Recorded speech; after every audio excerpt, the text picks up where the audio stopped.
Eu sempre disse, você não precisa amar o bichinho como eu amo eles. Você não precisa fazer isso, mas você tem que ter respeito. Tenha respeito, ele é um ser vivo, um ser que pensa. Ele pensa, cara. Pô, eu vejo pelos meus.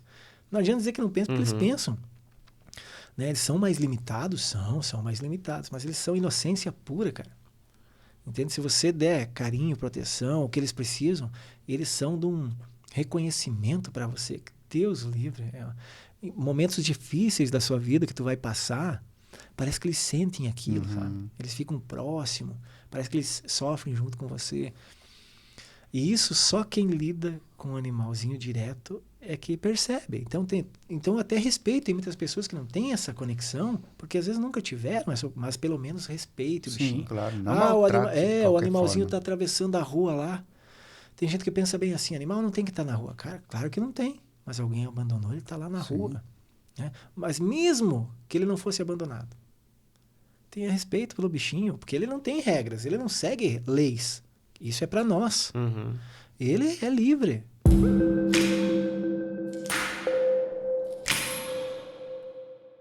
Olá, sejam todos bem-vindos. Estamos começando mais uma edição do Fala Mais, o podcast aqui do Oeste de Santa Catarina, onde a gente recebe os nossos convidados para a gente bater um papo, conhecer as suas histórias, compartilhar conhecimento.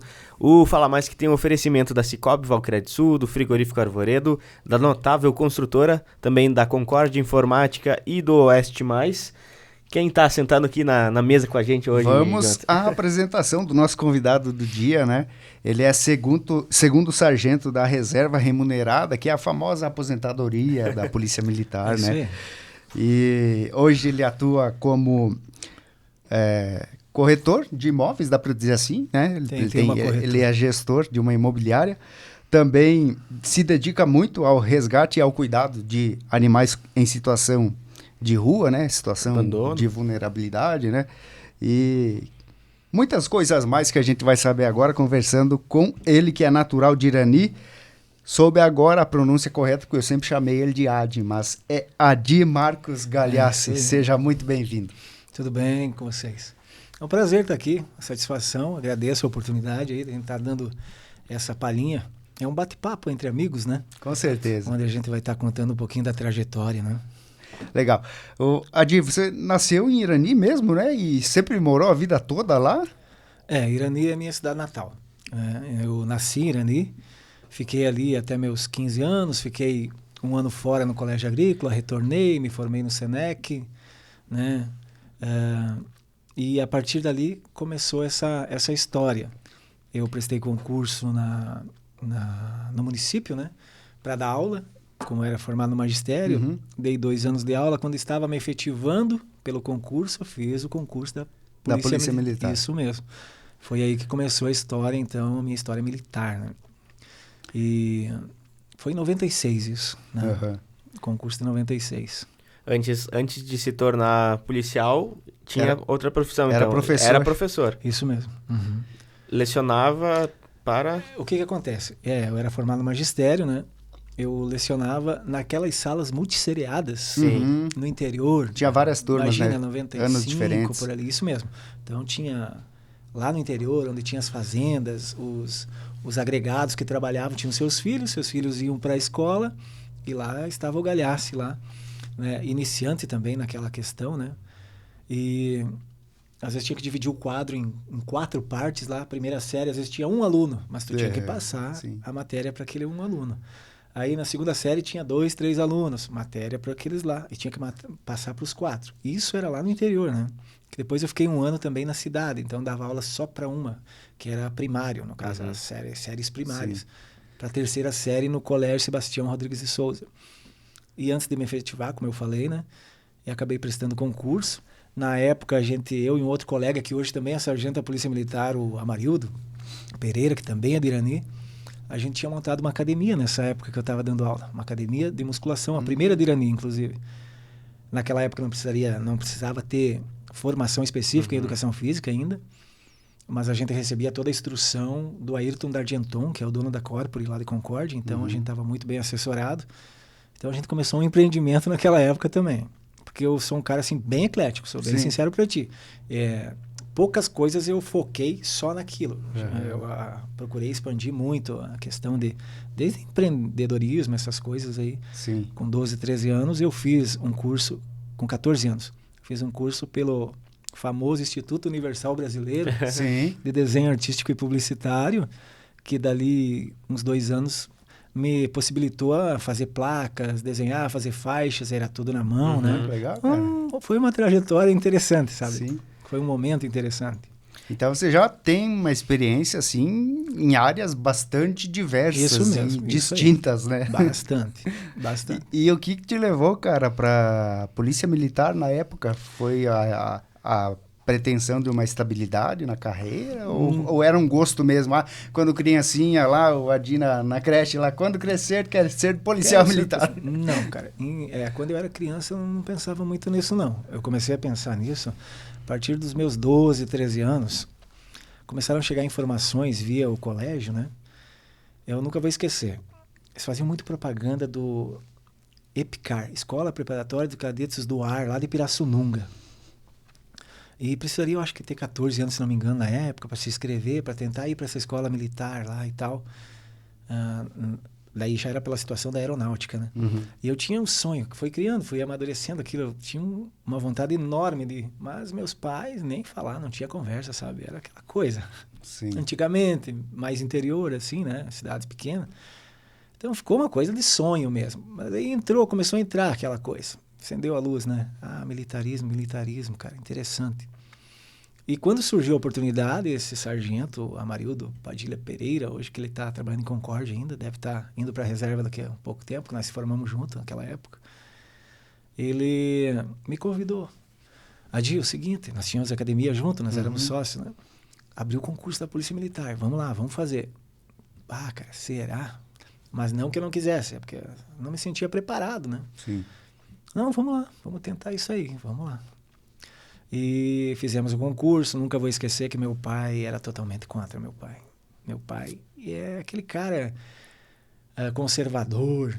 A polícia é realmente muito arriscado, vai ficar andando armado, vai lidar com situações bem complicadas. Né? E a minha mãe, um pouquinho diferente, já era assim. Minha mãe dizia para mim sempre assim, diz até hoje, tem 82 anos minha mãe. Meu pai faleceu há nem bem 2 meses, dia 26 de agosto, agora ele faleceu com 85 anos. Bem recente. Então, assim, a minha mãe já não. A minha mãe vai e faz o que tu achar que tem que fazer. Se tu acha que é bom, vai e faz. Então, são pensamentos diferentes, mas eu respeitava os dois, enfim. Acabei fazendo o concurso. Fomos em 7 de Irani aquela vez. Fomos em 7, passamos em 4. Tinham 30 vagas para a região de Concórdia mesmo, porque em virtude lá da usina hidrelétrica de Itá. Então a gente já estava ciente que os formandos dali, pelo menos 20 dos 30, seriam destinados ao efetivo de Itá. Né? Em virtude da movimentação muito grande que tinha lá, em virtude dos trabalhadores que vieram de fora. Então mudou toda a dinâmica lá do município. Então a questão de segurança era uma questão que estava em ênfase na época. Era uma preocupação. Uma necessidade ali de ampliar o efetivo. Né? E isso, queira ou não queira, acabou afetando até a redondeza, os municípios vizinhos e tudo mais. Né? Econômica, financeira e em termos social, de segurança, né? Também. Né? Você tinha que idade nessa época? 21 anos. 21 anos. Porque eu acho interessante esse leque de possibilidades, né, que você foi construindo aí no início da carreira de professor. Como professor, com que idade você iniciou? 18 anos. 18. Aí professora e foi empreender junto com a amigo? Não, bem 19. Eu devia ter uns 19 anos quando comecei, tá? Porque eu fiquei mais ou menos uns 2 anos, daí já entrei na polícia, né? O que eu sempre tinha em mente? Em melhorar. Se eu vou ter que melhorar essa minha questão e, por consequência, de repente, ajudar a minha família. Né? Evoluir, no caso. Isso ali, mesmo. Ganhar mais. Tal. E daí eu volto ao meu pai novamente. Meu pai é uma figura, tanto ele como minha mãe, sempre foram muito presentes na minha vida. Então, assim, o meu pai dizia bem assim, quando eu comecei a trabalhar na Sadia, que foi um ano antes de eu começar a dar aula, com 18 anos exatamente, eu fiz um concurso, veja bem, naquela época se fazia concurso para trabalhar na Sadia nos núcleos cuidados suínos. Foi feito um concurso lá, porque estava abrindo um núcleo em Irani, a gente fez o concurso, entramos em 23 na época, jovens e tal. Fizemos a nosso estágio aqui em Nova Sarandi, Faxinal dos Guedes. Voltamos para lá. Ou seja, organizamos toda a granja, começamos a trabalhar. Eu fiquei 1 ano e pouquinho, já visualizando lá na frente, porque eu via que aquilo ali não era para mim. Sim. Não era ruim, entenda bem. Era um passo a mais que eu tinha dado, mas não era para mim. Eu queria ir adiante. Não era a profissão que tu pretendia. E deu tudo certo. Daí acabou, na época que eu trabalhava na Sadia, eu estudava à noite no Senec, né? E quando eu me formei no Senec, eu já comecei a ficar de olho, né? Tipo, vou tentar uma coisa diferente. E deu certo, de fazer o concurso da... E o meu pai, voltando à questão do meu pai, ele dizia assim, quando eu entrei na Sadia: então agora você sabe, né? Entrou ali, capriche, fica ali até aposentar, segura esse serviço aí. Não vai sujar a carteira, né? Meu pai tinha muito disso, cara. Sim. Porque ele acostumou assim também. Qual foi a profissão dele? Meu pai era operador de máquina, ele trabalhava com trator de esteira, a vida toda dele.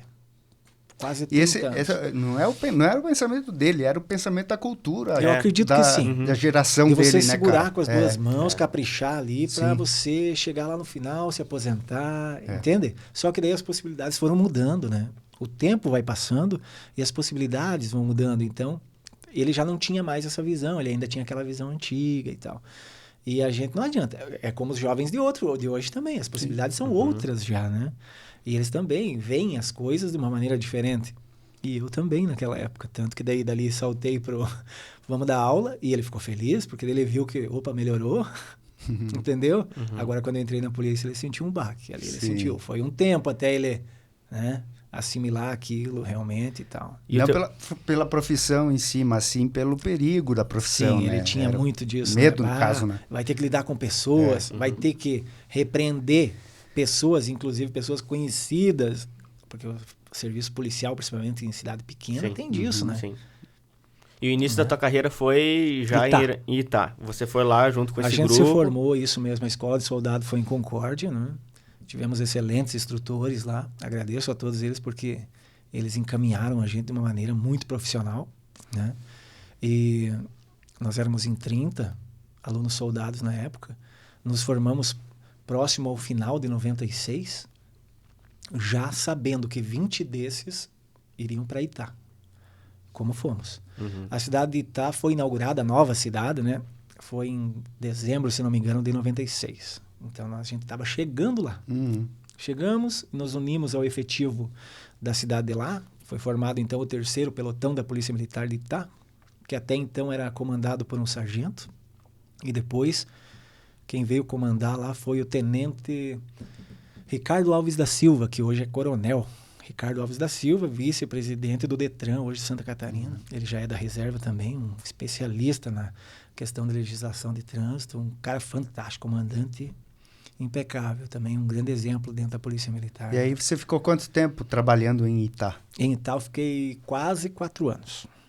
Fiquei em Itá. Morava lá tudo ou ia todo dia? Não, morava lá. Todo dia não, né? Não, a gente morava. Para tu ter uma ideia, quando a gente chegou lá, esses 20 policiais, tinha 8 ou 9 policiais lá na época, né? Comandados pelo Sargento Lopes na época, hoje subtenente da reserva. E eles instalaram a gente num alojamento bem amplo mesmo. Ficamos lá, os 20 policiais lá. Aí, com o tempo, um arruma uma namoradinha, vai morar junto. E começou aquela coisa assim, né? Inclusive, eu tenho 2 filhos daquela época lá. Namorei sério uma mulher lá e não acabou dando certo, tudo bem, mas eu tenho 2 filhos, os quais eu tenho contato até hoje, convivo com eles, né? E, inclusive, já estão formados os 2 também, né? Tenho mais uma filha ali. O que acontece? Eu fiquei esses 4 anos lá, aprendi muito lá. Por quê? Porque era muito movimentado mesmo. Veio muita gente de fora. E era uma coisa assim, como eles precisavam de mão de obra, eles faziam uma triagem, correto? Mas não é aquela triagem essencial, como realmente deveria. Superficial. Porque eles precisariam do quê? Mão de obra. Mão de obra pesada para trabalhar de dia e de noite. E as pessoas que vinham de longe. Culturas diferentes, assim, justamente. Né? Muita gente de longe e muita gente trouxe coisa junto com eles, uma bagagem não muito boa para a nossa região. Não estou generalizando, mas veio muita gente assim. Nós tivemos problemas seríssimos na cidade, nos arredores. Nunca vou esquecer disso. Então a gente aprendeu muito lá, porque a gente entendia muita ocorrência. Para você ter uma ideia, em Irani, nós chegamos a trabalhar sozinho, um por dia. Teve épocas, hoje a realidade é diferente, mas teve épocas que sim. E para quem sabe aqui da região, o que é Irani, Irani, e já foi, né? Nossa, Irani repercutiu muito sempre. Lá no fórum, nas notícias. Irani e Ponte Serrada sempre tiveram fama, né? Irani, Ponte Serrada, Passos Maia é o Velho Oeste, né? Coisa diferenciada. Literalmente, né? Justamente, é diferenciado, né? E daí nós chegamos lá em Itá, as guarnições eram de 8 por serviço. 2 viaturas. E eu tenho que dar um pouco de ênfase nessa questão, porque a gente chegou lá e a gente foi muito bem recebido. Policiais novos, que vinham com todo um preparo, mas não tinha experiência ainda. Sim. Mas nós recebemos o amparo dos mais antigos, que também agradeço aqui, porque os mais antigos são os mais antigos, são aqueles que recebem e instruem. O que você agrega mais, agrega, mas você sabe que veio dali o primeiro conhecimento, né? Então, o que acontece? Nós éramos lá em 28, 29, correto? Então tinha dias que tinha 8 trabalhando, 2 viaturas na rua, ia uma, voltava a outra, dia e noite. Cara, efetivo muito grande, né? Assim... necessário. Mas em comparação a outros municípios. Em comparação a outros municípios, né? Mas por quê? Porque realmente a realidade era totalmente diferenciada lá. Mas, nossa, o movimento era muito grande. Mas era de ações preventivas ou de realmente haver essa necessidade? Olha, de início, claro, se pensou nisso. Porque todo trabalho de segurança tem que ser primeiro visualizado como preventivo, sim, correto? Para que não aconteça a coisa. Mas se acontecer, você também tem que estar preparado, com efetivo, preparado para responder aquele ato, né? Aquela situação. Então, foi nisso que foi pensado. Então, tinha a preocupação com a prevenção, que era feita, mas também teve muitas ocorrências lá. Entende? Nossa, ocorrências de assaltos aconteceram na região ali em virtude daquilo. Que, inclusive, foram lá naquela região, ali em Itá. Eu me lembro que foram encontrados por meios investigativos até croquis de assalto que eles tinham planejado fazer, porque vinha milhões ali para pagar milhares de funcionários, né? Vinha milhões. Então, eles já tinham tudo arquitetado, foi descoberto antes, entendeu?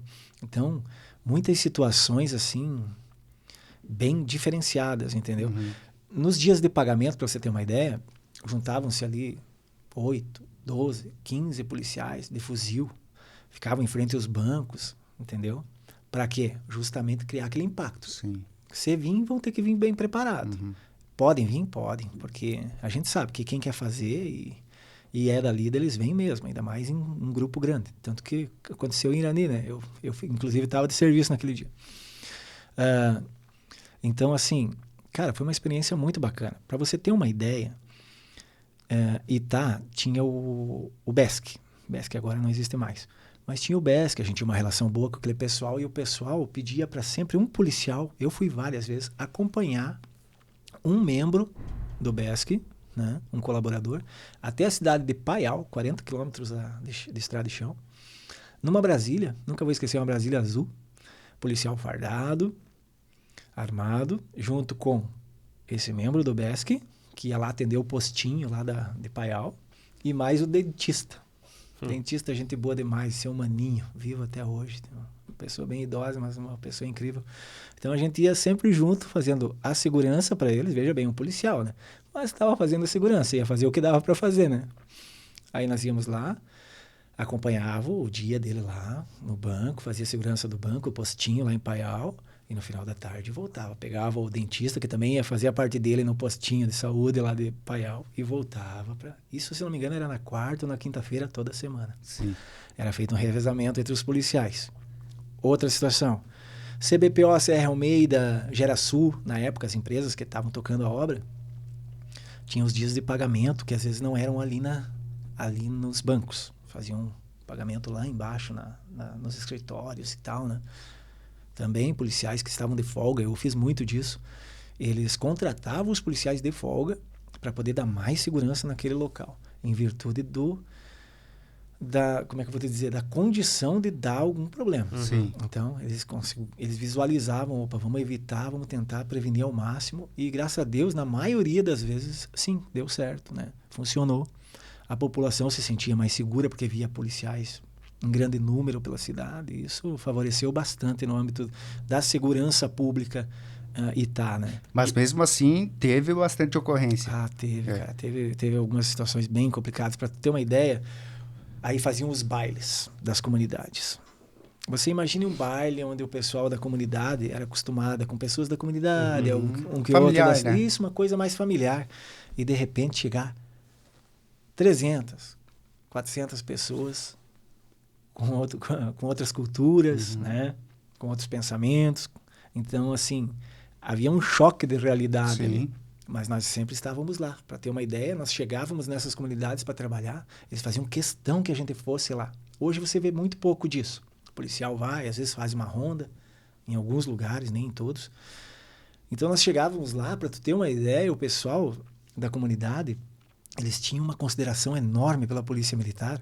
Eles nos chamavam para uma salinha reservada antes de começar o evento.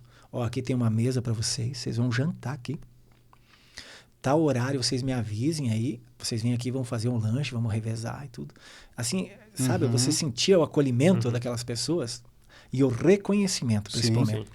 Então, a gente ficava ali. Então, além da segurança do local, que geralmente era feita pelos próprios moradores, nós íamos lá em 2 viaturas, ficávamos lá 2, 3 horas, entendeu? Porque a gente sabia que lá o evento era grande e tal, tinha algumas comunidades que davam eventos grandes ali. Cara, foi bem gratificante. Houve situações bem sérias, onde houve homicídio a 100 metros da viatura, por exemplo, onde uma pessoa acabou matando a outra, e a guarnição, eu não estava naquele dia, mas eu tive um colega que estava, né? Escutou, inclusive, o tiro e tal, foram lá, depois o cara acabou sendo preso. Nesses eventos, nesses bailes? Não, esse foi especificamente na praça ali, próxima à praça central de Itá. Então, assim, cara,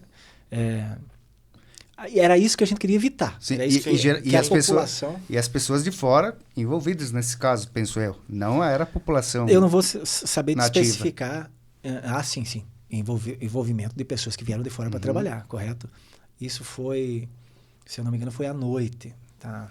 É que faz bastante tempo, também não vou ter precisar. Mas são fatos que aconteceram lá, sabe? Situações de sequestro aconteceu lá. Eu nunca vou esquecer essa do sequestro, porque é uma situação bem particular. Olha só, nós estávamos de serviço e como tinha muita demanda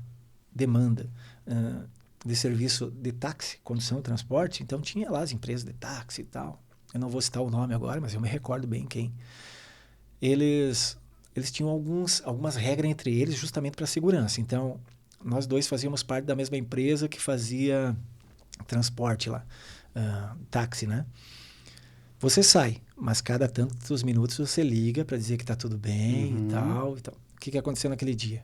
Eram irmãos, eram uma família lá que trabalhava com táxi. Ligou para o irmão não atendia.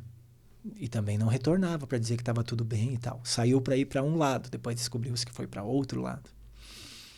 E eles chegaram lá na central, aconteceu isso, meu irmão, tal. Na hora nós já começamos a entrar em contato com os postos rodoviários, né, para ver se tinham passado por ali, tal veículo e tal, com pessoas assim, tal. Fomos jogando para frente. E eles cada vez mais preocupados, e o tempo foi passando. E quando isso acontece, o tempo é precioso, né? E graças a Deus, cara, durante a noite, com essa questão, liga aqui, liga lá, conversa aqui, daí o pessoal de lá viu que não tinha passado lá, passou para outro, o outro, não, passou lá. Então já avisou à frente. Esses caras foram presos, se eu não me engano, em Realeza, os sequestradores. Pessoas que trabalhavam ali na empresa. Sequestraram, levaram o carro, pegaram o dinheiro e, para piorar, amarraram o motorista no mato, que provavelmente viria a óbito porque tinha problema de asma. Estava bem amarrado, estava bem mal quando foi encontrado, porque daí conseguiram prender os caras, né? E aí os caras se obrigaram a contar onde que tinham deixado. Tiveram que ir para outro lugar até encontrar a vítima, né? Que estava em estado que só foi bem encontrada complicado. Porque eles entregaram. O cara ia morrer, com certeza, ia morrer. Ia morrer porque ele já tinha problemas assim sérios, respiratórios, né? Então, Então, foi recuperado o carro. Não me lembro se todos foram presos, mas eu lembro que foram presos. Eles andaram trocando, inclusive, de carro, depois fugindo da polícia, porque daí foi se fechando um cerco, sabe? A partir das informações e tal. Então, aquilo também foi uma ação em conjunto rápida que deu certo, entendeu? No final das contas. Então, são situações que foram acontecendo, né? Durante esse tempo que eu fiquei lá, né? Depois essa movimentação e esse empenho de serviço bem no momento em que você estava começando a carreira, né, cara? Bah. Era assim, você não tinha experiência com grandes ocorrências e elas já estavam acontecendo, né? Isso mesmo. E isso era o que eu queria. Eu era aquele policial novo, e a maioria dos policiais novos são assim, viu? Eles saem da escola, meu Deus, sangue no olho. Querem fazer acontecer. É natural. Sim. É natural, é aquela coisa que vem, é do sangue mesmo. Né? Alguns, não vamos aqui, né, generalizar que todos são 100%, a gente sabe que não, isso em qualquer setor, né? A gente sabe que alguns acabam colocando os pés pelas mãos, e para isso interfere comando, né? Um bom comando, policiais mais antigos para estar dando aquele encaminhamento inicial, né? Isso é sempre muito importante. Mas policial novo é isso aí. Policial novo quer ocorrência. Tanto que o que me fez sair de Itá, pedir a transferência, quando foi liberado para pedir transferência, o que aconteceu? Esses policiais vão para Itá. São destinados para Itá. Porque havia aquela movimentação, aquela concentração de pessoas, né? Gerando ali um certo risco à segurança pública daquele local. Mas com o passar do tempo, isso foi amenizando. A obra foi se concluindo, né? Foi se concluindo. E no final se tornou aquela cidade pacata, tranquila. Voltou a calmaria.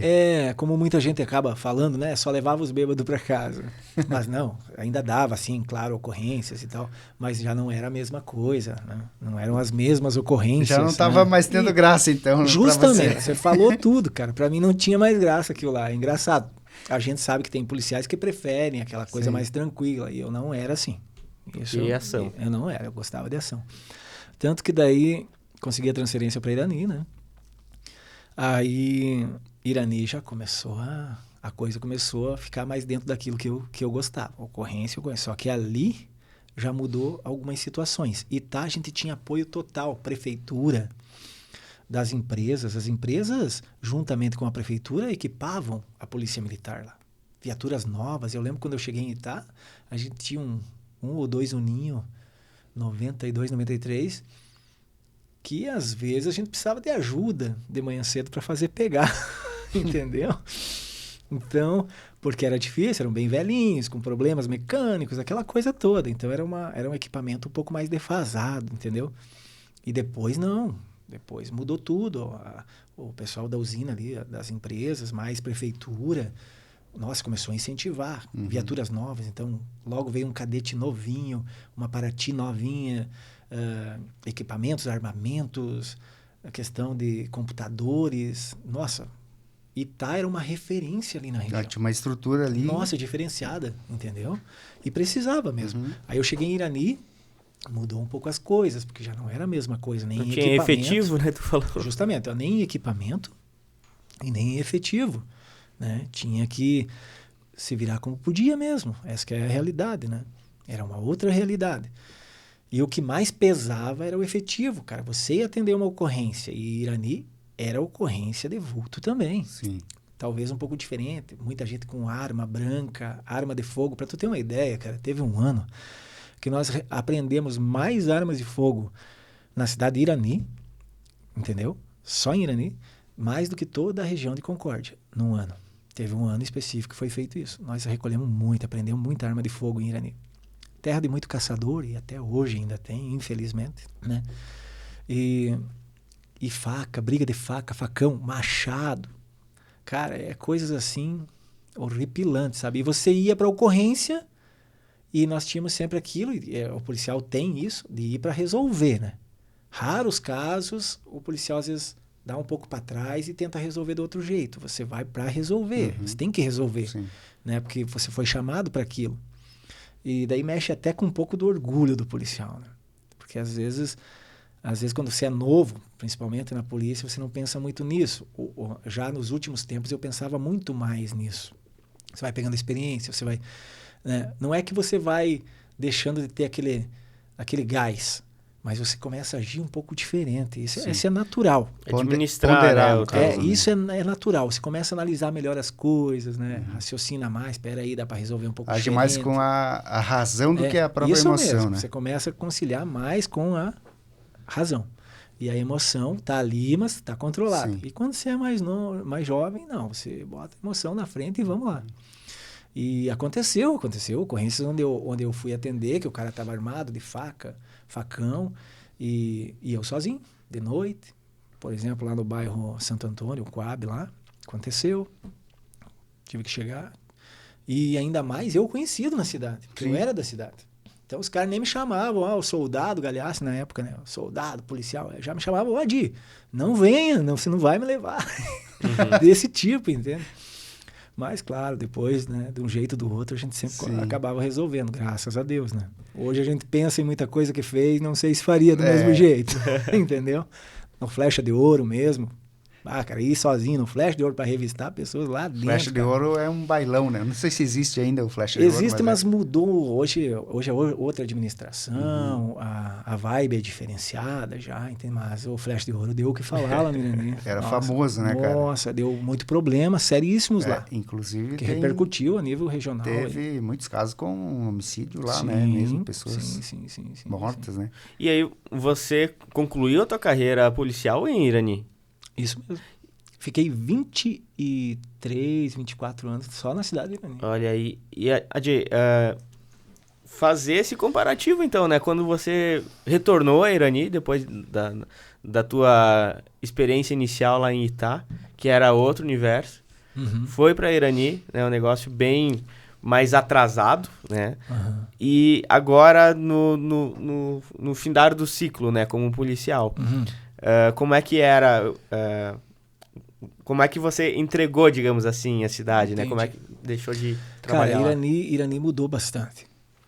Mudou bastante e claro que não foi só pelo trabalho meu, do Edson, dos mais antigos, que tiveram mais dificuldades que nós. Eu sempre digo, os antigos, a gente tem que prestar reverência. Hoje falta muito nisso nos novos. Não é todos, não estou generalizando. Mas tem muitos novos que não reconhecem o valor do trabalho que os antigos já fizeram. Porque fizeram todo o trabalho antes. É um legado, né? É isso aí. O que acontece?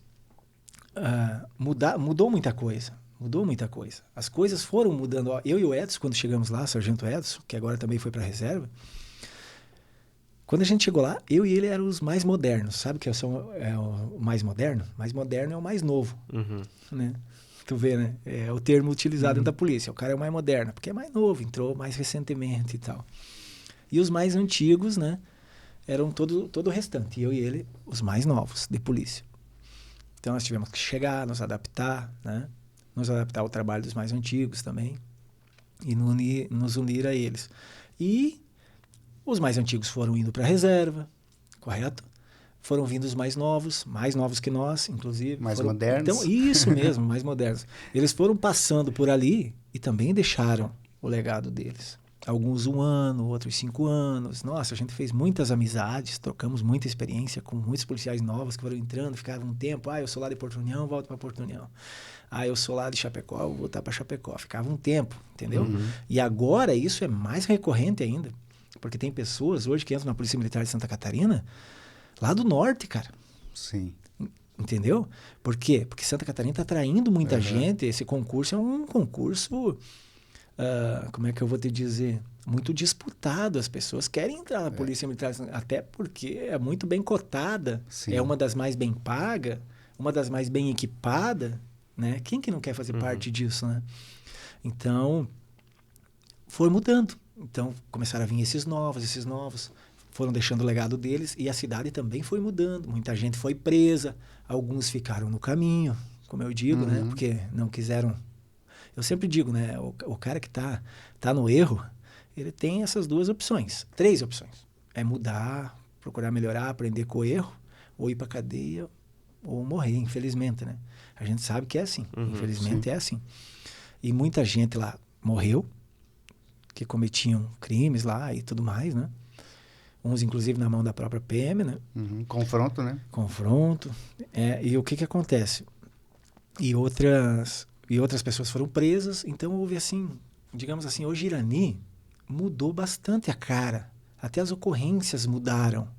Né? Nós tínhamos muito assalto na BR, nunca vou esquecer, caminhões, cargas, ônibus do Paraguai. Cansei de atender ocorrência na BR, cara, prestar auxílio e apoio para a Polícia Rodoviária Federal, que na época tinha um efetivo muito, muito pequeno também. Eles sofriam muito com isso, cara. Eles precisavam muito do nosso apoio. Hoje mudou bastante. Nossa Polícia Federal hoje está, digamos assim, melhorou 100%, né? Efetivo, equipamento, treinamento, né? A gente percebe isso, né? Todas as forças de segurança, Isso. Mas a gente sentia bastante porque eles, uma e duas, eles precisavam da gente, sabe? E ali é cortado por 2 BRs, né? Então passava muita coisa... Fluxo intenso, né? Difícil, isso mesmo. E as coisas foram... Hoje Irani tem uma outra cara, entendeu? Tem, volta e meia. Passa aquele tempo, sabe? Aquele tempo que tá tudo tranquilo. Nós sempre dizia assim, tá muito calmo, vai dar coisa grande. E vinha uma coisa grande, entendeu? Quanto mais tempo calmo, mais próximo do perigo. Isso tá, né? Sem dúvida nenhuma. Mas hoje Irani, assim, o povo foi mudando. E graças também à questão de emprego hoje na nossa região. Antigamente tinha muita gente na rua, cara. Tu ia para alguns bairros lá que dava ocorrência todo dia. Então tinha a Gangue dos Anjos da Noite, não sei se um dia vocês ouviram falar, eu peguei essa época também, ajudei a dar uma equilibrada nesse pessoal, né? A gente conseguiu, graças a Deus, mas foi tenso aquela época, então tinha muita gente na rua, cara, sem fazer nada, bebendo, usando droga, né? E isso foi se extinguindo. Hoje sim, hoje eu posso dizer com certeza que um dos maiores problemas da nossa região, não é só Irani, é o tráfico de drogas, né? E o uso, né? Sim. Porque eu sempre gosto de frisar. Se não tivesse quem usasse, quem comprasse... Não tinha quem vender, né? Claro. Se você tem um produto para vender e ninguém compra, tu vai parar de vender. Sim. Porque não te dá lucro, né? Então, eu sempre tive... Essa é uma opinião particular minha. Não tem como eu punir só quem vende. Teria que haver uma punição, talvez não tão forte, né? Como a do traficante, mas teria que haver uma punição onde aquela pessoa, já que não está tendo consciência de entender que não deve usar e comprar, né?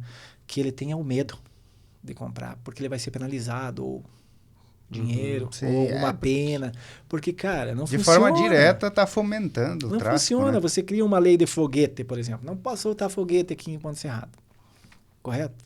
Não pode soltar foguete. Lá em Irani foi criado, depois de tanto... Aqui também tem. De tantas pessoas, inclusive eu fui uma delas, pedir. Porque é uma coisa que já meio que ficou para trás, né? As coisas têm que ir evoluindo, não pode... E você não ter fiscalização, primeira coisa, e você não proibir quem vende o foguete. Entendeu? Porque o cara que quer soltar, cara, e o cara que não tem uma boa índole, ele vai dar um jeito, ele vai lá comprar. Mas se ele não tem onde comprar... Sim. Vai ser uma barreira, né? Vai dificultar e vai fazer com que a lei realmente seja efetiva, funcione, né? Então, mas é assim, enfim. Mas nessa situação do tráfico de drogas, hoje você vê que é um dos maiores problemas sociais no sentido de segurança na nossa região. Mas porque os demais diminuíram, foram coibidos, ou porque aumentou o tráfico e o uso, enfim? Eu acho que tudo que acontece da maneira como está acontecendo a questão das drogas vem da impunidade, infelizmente. Quando a impunidade, aquela pessoa que já tem a índole, né, que leva para aquele lado, facilita demais. E nós temos exemplos hoje, e eu não quero entrar aqui em viés político, mas a gente tem algumas coisas que são bem relevantes. Você vê algumas emissoras exaltando bandidos, na verdade. É ou não é? A gente tem que começar a colocar esse pessoal no lugar deles, porque eles não são exemplo para a nossa juventude e para nossas crianças, né? Eles não são. E muitas vezes o molequinho lá, né, todo inocente assistindo lá, pô, aquele cara lá, ele é o Bam, ó. 20 policial pra cuidar dele lá. Ele é o cara. O cara comendo nas nossas costas, né? Em cima do dinheiro do povo. Fazendo o que ele quer lá dentro da cadeia o dia todo. Devia estar trabalhando. E dependendo do crime, cada vez mais trabalho e mais forçado para não ficar pensando besteira, né? Mas nem vamos entrar nesse viés. Veja bem, a impunidade vai dando exemplo, por exemplo. Fulano vende e ganha dinheiro, vou vender também. Porque isso é um marketing multinível. Essa que é a verdade. O cara lá em cima ganha bastante, os de baixo ganham mais um pouco. E os rasos aqui embaixo, os mulinha, eles vendem para manter o próprio vício muitas vezes. Quando conseguem, quando não tem que furtar em casa dinheiro da mãe, do pai, da avó, para poder manter o vício. E quem ganha é aquele lá em cima. E aquele lá em cima, geralmente é o que compra arma, é o que mexe com a coisa mais grande, mais pesada. E quem usa aqui embaixo, e agora nós não vamos fugir do assunto, vamos ter que ser enfático aqui. Quem que usa a droga mais cara? É o coitadinho? Não é. Infelizmente, pessoas que deveriam estar dando exemplo.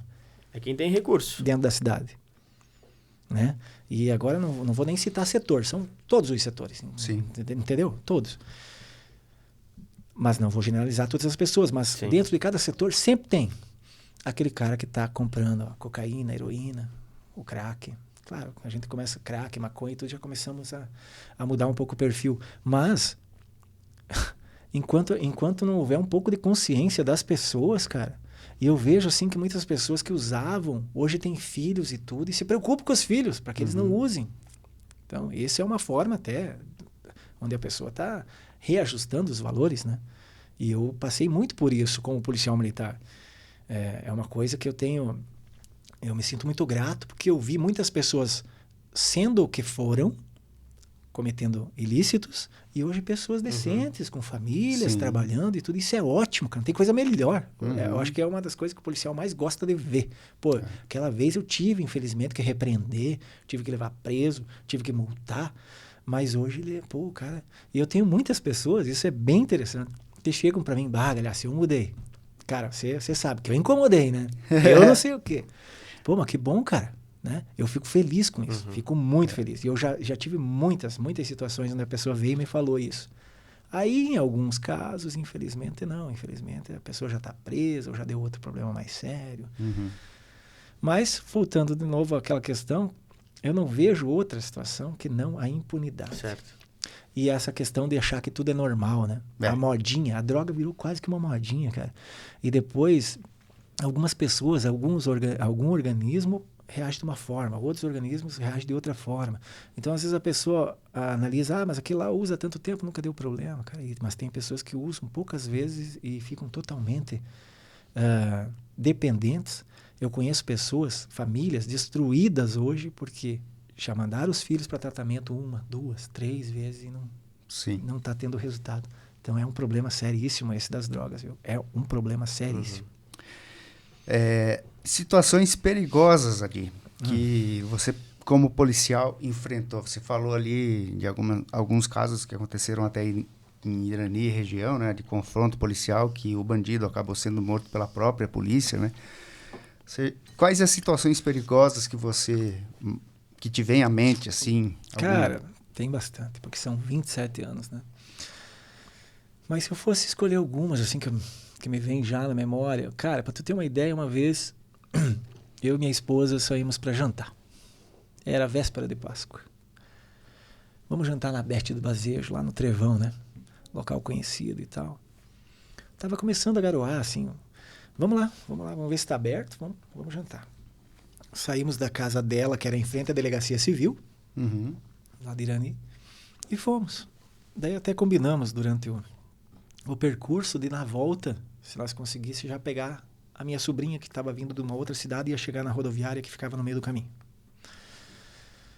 Mas daí ela não tinha chegado ainda, então vamos jantar. Chegamos na Bete, fechado. Não estava atendendo aquela noite. Talvez por ser véspera da Páscoa e tal, né? Tinha missa na igreja e tal. Tá bom. Viramos de volta, vamos ver se achamos a sobrinha, então. Encontramos a sobrinha, estava indo para casa a pé. Tinha saído na rodoviária, estava indo a pé. Isso ali no centro. Conhece Irani, né? Irani Foto Rossini lá, né? Bem por ali, cruzou a viatura pela nossa frente, os colegas na época, né? Estavam fazendo uma ronda e tal, beleza. Aí nós acolhemos lá a nossa sobrinha no veículo e fomos para retornando para a residência, né? Que ficava ali em frente à delegacia civil.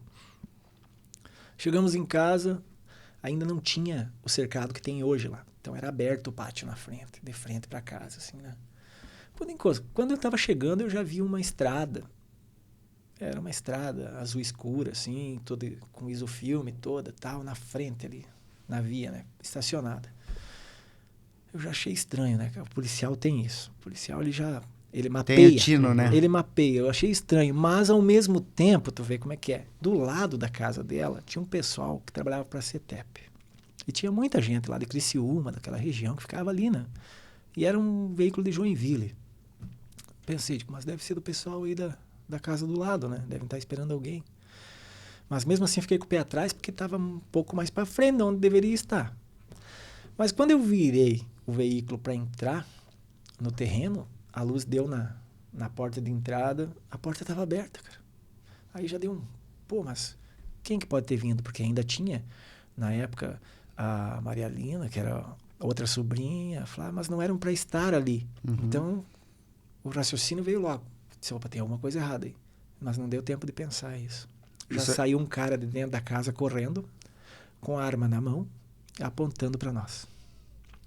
Quando ele apontou essa arma para nós, o cara da frente, o veículo que estava na frente ali, estacionado, já ligou as luzes. Eu disse, se acalmem, é um assalto. É um assalto. Falei para minha esposa e para minha sobrinha que estava atrás, que já estava em desespero. Imagina. É compreensível, né? Eu disse, se acalmem, vamos ver no que dá. Nesse tempo, eu levantei a mão pro cara, o cara parou, ficou uns 15 metros mais ou menos do carro, apontando a arma. Eu já pensei, se ele soubesse que eu sou policial, já tinha tirado. Né? Já. Então, ele provavelmente não sabe. Tu vê que é uma coisa interessante, porque é um relâmpago de pensamento. Vem tudo na tua cabeça na hora. E você tem que pensar assim. E tem que ter a frieza. Porque se eu penso, não, vou sacar minha arma. Eu pensei nisso. Sacar minha arma e atirar nele, que tá armado, mas me veio várias coisas na cabeça. E os outros, né? O cara dentro do carro, será que já não tá me apontando uma arma? Uhum. Um veículo com película escura e tal. O cara já tá apontando uma arma para mim, eu nem sei. O cara atirou pro lado do carro, vai acertar em alguém, ou em mim, ou na esposa, ou na sobrinha. Vai acertar, porque nós estamos em 3 dentro de um local fechado. Somos alvos fáceis. Então, veio tudo isso na mente. Então, eu só fiz o quê? Levantei a mão para ele e fiz assim para ele. Vai embora, né? E nisso saiu mais 2 de dentro da casa. Mas aqueles não estavam armados. Saíram correndo. O cara da estrada fez a volta, como que fosse fazer o contorno em frente à delegacia ali, já deixou pronta, abriu as portas, os 2 já entraram e aquele lá ficou me segurando. E eu, com uma mão, fiz isso aqui, com a outra peguei na pistola que eu tinha, segurei aqui, eu disse, eu só vou atirar nele se ele vir pro lado do carro, porque ele não ia ter saída, ele ia me ver, e eu não tinha ainda certeza que ele não sabia que eu era policial. E eu disse, só que assim, quando ele entrar no carro, vocês saem correndo do carro, para casa, né? Porque eu estava bem na lateral, assim, ele já entraria para casa. Aí aquele foi, ele não veio no carro, né? E eu com a mão aqui, mandando ele ir, e com a outra na pistola. Ele pegou e entrou no carro. Quando ele entrou no carro, eles saíram. E saíram de boa, não saíram, tipo assim, moendo no 2. Né? Não, saíram de boa. E eu falei, Solange, sai. Ângela, sai. A Solange saiu. A Ângela, ela travou. Ela travou, desespero e tal, não saía. Porque eu queria ter uma reação ali, mas eu não queria que elas estivessem fazendo parte do contexto. Né? Até que a Solange conseguiu tirá-la do carro e foram para dentro de casa. Eu saí do carro, daí tinha um poste bem no meio, usei de barricada e dei um tiro atrás. Foi o meu erro, não devia. Hoje eu analiso assim, não devia ter tirado. Primeiro, onde eu atirei, tem a igreja logo para baixo. Cara, a uma certa distância é difícil se acertar, né? A gente sabe disso. Podia dar um problema lá embaixo. Às vezes podia pegar alguém lá embaixo. Então, quando eu atirei, mas já foi uma coisa meio na emoção. Segurei, só que daí quando eu atirei, eu disparei, isso até na época nem foi constado, nem foi divulgado, né? Que eu dei aquele tiro e tal, pelas emissoras, até pedi que não, né? Aí ele acelerou. Aí ele saiu cantando o pneu. Se eu não tivesse dado aquele tiro, era só eu ter passado um fio e os outros iam abordar eles lá na frente, porque eles iam ir de boa. Ali eu tive a certeza que eles não sabiam que eu era policial. Sim. Aí pelo fato de sair devagar, né? Isso, bem tranquilo. Aí eu peguei, entrei no carro, de volta, um Uno Mille. Não era um Uno. Era o Siena 1.0, cara. E ainda eu tava garoando e tal. Lisa, aqueles calçamentos, sabe? Cara, quase que fui por cima dos canteiros, porque eu saí atrás, né? Sim. Fui atrás e já fui ligando. Já cometi uma infração de trânsito, mas uma situação de emergência e urgência. Eu peguei e já passei um fio e avisei a Solange, liga pros piá e diz o que aconteceu e que veículo que é. Só que ela daí não lembrava que veículo que era. Aquela tensão toda, né? Enfim, eu consegui falar com eles. Eles estavam chegando no destacamento que ficava próximo ao Trevão. Eles viram o cara passar com a estrada. Desceram correndo, pegaram a viatura. Tanto que quando eles entraram de novo na principal, eles saíram na minha frente. Eu disse, tô atrás de vocês aqui. Eu vou sentido Concórdia, que é menos provável que eles tenham ido, né? Mas pode acontecer, mas para nós não perder as duas saídas que tem, eu vou pro lado de Concórdia e vocês vão pro lado de Paraná, que é mais certeza que eles estão. E vocês estavam em 2 ou 3, né? E mais bem armado também. Vão para lá, beleza. Mas antes disso ainda, cara, nessa de eu perseguir eles, bem no centro eu me deparo com uma estrada igualzinha. Saltei do carro, saí com a pistola em punho e fui indo deslocando. Quando cheguei perto, mandei parar, assim, usando o poste de novo, né? Parou, era um conhecido nosso, cara. Conhecido nosso lá, até eu me lembro bem quem era o cara e tal. Mas por coincidência, vê que coincidência, vê que coisa pra dar as porcarias, né? Beleza, voltei, corri pra dentro do Siena e sobe de novo, sobe sentido Trevão. Esses caras, pra resumir a história, sumiram. E daí eu pedi pros piá. Bom, pro lado de Concórdia não foram, eles foram pro lado do Trevão, os meus colegas. Eles chegaram a botar 195 km por hora na viatura, que era uma Adventure na época, e nem sinal dos caras. Nem sinal. Eles pararam ali perto do Colpane e pediram, vocês não viram passar o veículo? Sim, tinha um pessoal fora ali, né? Passou agora aqui, mamoendo. Eles seguiram, né? Aí esse veículo foi visto, me passaram de madrugada daí, em Catanduas. Eles tentaram abordar um veículo lá, um Gol, se não me engano. O cara não parou, eles atiraram no Gol. Eu acho que eles queriam trocar de carro, né? E o cara meteu em cima e vazou. E eles não conseguiram. E dali pra frente, nunca mais. Nunca mais. Em cima de investigações e tudo, veio alguma coisa que esse pessoal realmente era de Joinville, veio pra região para cometer ilícitos e tal, mas não foi dado um desfecho assim, foram presos em algum local, né? Esse foi um dos casos, cara, que eu acho que no final das contas deu tudo certo. Sim. Porque às vezes, depois é fácil você fazer uma análise das coisas, né? Não, podia ter feito isso, podia ter feito... Cara, na hora e na surpresa você faz o que você tem que fazer e consegue fazer. E sempre pensando na segurança. Eu acho que deu tudo certo. Ninguém saiu ferido, elas saíram tranquilas. Eu acho que quem saiu ferido aquela noite foi a nossa cachorrinha, cara. Tava sozinha em casa e ela era assim. Gente da casa, beleza. Gente de fora, ela avançava mesmo. Ela não era assim brava, mas é natural, né? E ela estava escondidinha embaixo de uma cama, ela tremendo, ela deve ter levado um coice, um chute, alguma coisa. Nós ficamos bem preocupados, porque é da família, sabe? Para mim, animalzinho é da família e acabou. E a Bibi, agora ela faleceu com 17 aninhos, a Bibi. Cara, uma situação bem delicada, que ela foi uma das situações, né? Muito bem. Eu acho que a gente falou bastante, né, sobre a segurança pública e a época em que o Adi estava no efetivo da Polícia Militar. E já que você falou dessa cachorrinha aí, da situação que aconteceu ali, bastante perigosa, né, do assalto lá na residência, e que ela foi machucada, você sempre teve um contato bastante próximo com os animais, assim, uma relação bem de proximidade, né, Adi? Porque, inclusive, eu quero fazer o gancho pro trabalho voluntário que você faz agora, né, que você, não sei se tem outras pessoas que fazem junto contigo, né, que é o acolhimento desses animais, né, os cães, os gatos também, né, em situação de rua, situação vulnerável. Conta um pouquinho sobre essa página. Bom, então a gente saindo um pouquinho daquela questão lá, né? Pô, tinha muita história para contar, mas eu sei que o tempo é curto, então a gente vai... Mas olha só, essa questão animal para mim é importantíssima, cara. Porque é uma coisa que mudou minha vida. Às vezes as pessoas falam assim, mas como é que pode, né? Tem pessoas que se aproximam tanto, tem tanto vínculo com os animais, mas como assim, né? Eu disse, cara, eu antigamente também pensava assim, né? Antigamente eu jamais imaginaria eu dormindo com um animalzinho, um cãozinho, um gato e tal, né? E vou ser sincero pra ti, cara. Os animais, eles mudam a vida da gente, mas eles mudam porque eles fazem a gente começar a ver o mundo de uma forma diferente. Quando você consegue assimilar que eles são seres inocentes e dependentes, muitas vezes, dos seres humanos, e não recebem o devido cuidado e carinho que merecem, né? Isso deixa a gente muito triste. Situações de resgate, assim, lamentáveis, eu passei nos últimos 18, 20 anos. Que mais ou menos foi que começou, assim, eu ter uma... E tudo começou mais pelo lado da minha esposa ali, a Solange. A Solange, ela era mais apegada do que eu. Eu não conseguia ver as coisas ainda do jeito que ela via. Mas com o tempo, daí a gente teve a Bibi, começamos a cuidar dela. Eu tinha um outro cão em casa chamado Sansão, que viveu também quase 17 anos.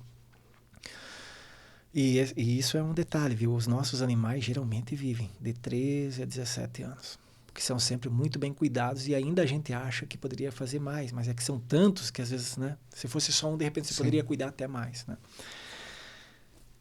Cara, a gente começou a se envolver quando foi criada a ONG em Irani. A gente começou a se envolver mais profundamente.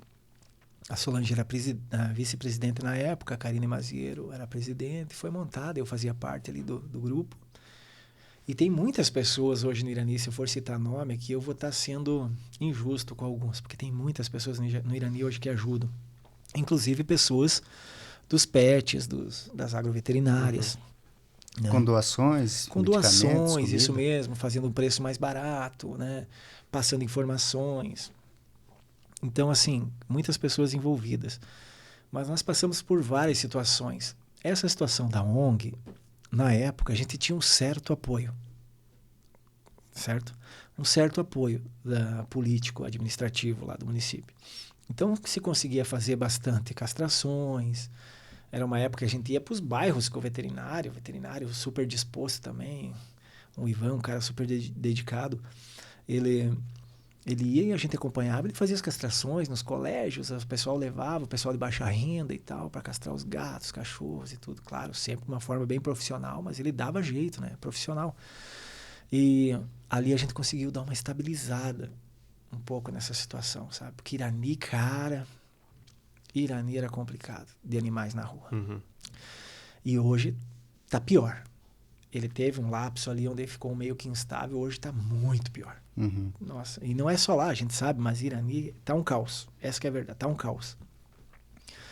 Cachorro, principalmente? Cachorro, principalmente cachorro. O que acontece? E eu sempre vejo assim, hoje eu tenho essa visão, né? E eu não tô aqui julgando ninguém, é a minha visão. Você chega numa cidade e começa a ver um monte de animalzinho mal cuidado, jogado na rua. Muitas vezes sendo enxotado pelas pessoas e tal. Porque é um serzinho inocente que não tem culpa de nada, tá ali sem saber o porquê que tá ali, né, jogado.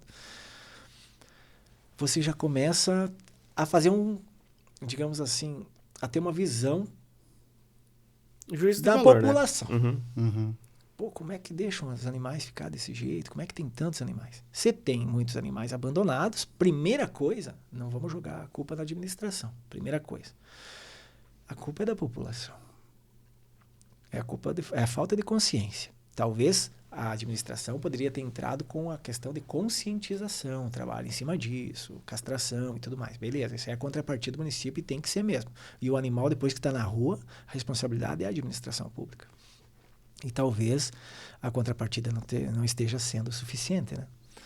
Mas a consciência é tudo. Aquela pessoa que pega o animalzinho, leva para casa porque é bonito, vou levar pro meu filho para fazer companhia pro meu filho, que tu vai ver o filho tem 1 ano, 2 anos, cara, não tem noção nenhuma. Até machuca o animalzinho, mas sem intenção. Sem intenção, né? Porque acha que é um brinquedo e não é um brinquedo, é um ser vivo que sente frio, medo, fome, sede. Enquanto as pessoas não botarem isso na cabeça, cara, eu sempre digo, não adianta essas pessoas ir no final de semana no culto na igreja, na missa, né? E eu não estou generalizando, mas essas pessoas, não adianta ir lá, né? Pagar de bonzinho, rezar, fazer novena, pagar promessa, e quando vê e ter a oportunidade de ajudar um serzinho inocente desse, não fazer. Tem muitos que até gostariam, às vezes não sabem, mas também não ligam para o veterinário, né? Tem muitos que sabem e poderiam fazer alguma coisa, ligam para o Galhaço, ou ligam para outros lá de dentro, que são referências também no município, né? Aí o Galhaço, muitas vezes em situação, por exemplo, de maus tratos, hoje, agora na reserva, ainda assim o pessoal me liga demais, sabe? Porque sabe que eu sou uma das referências nessa questão. Aí eu passo para PM, né? Aí dentro da PM, nós temos muitos policiais que gostam também de animais, e mesmo que não gostassem, mas vão lá e cumprem o papel, vão lá e fazem o que tem que ser feito, mas tem sempre aquele que já não se dispõe muito para resolver aquela situação. E eu não sou de esconder coisa, eu falo mesmo. Tem policial que gosta de atender a todo tipo de ocorrência, e tem policial que quer classificar a ocorrência que quer atender. E o policial não pode classificar a ocorrência. Sim. A não ser que esteja acontecendo 2, ele tem que ir para aquela que é mais emergente. Aí tudo bem. Então, assim, ó, muitos meios da gente talvez não resolver, mas dar uma equilibrada nessa situação, era a união dessas forças. Administração pública, polícia civil, polícia militar, promotoria. Promotoria está sendo um braço forte para nós lá. 1 e 2 eu faço a denúncia já direto na promotoria. Isso eu sempre muito bem atendido. E eles já fazem a coisa andar. Então, assim, as pessoas precisam de mais orientação nesse sentido. O que fazer quando se deparar com o animal? Eu, por exemplo, se vocês forem ali no meu veículo, tem água, tem ração. Eu já peguei por hábito isso. Entende? E não é porque eu quero ser mais que os outros, é porque eu me sinto bem em fazer isso. Então, eu sei que 1 e 2 na BR... Cara, minha esposa, 1 e 2, ela tá resgatando algum.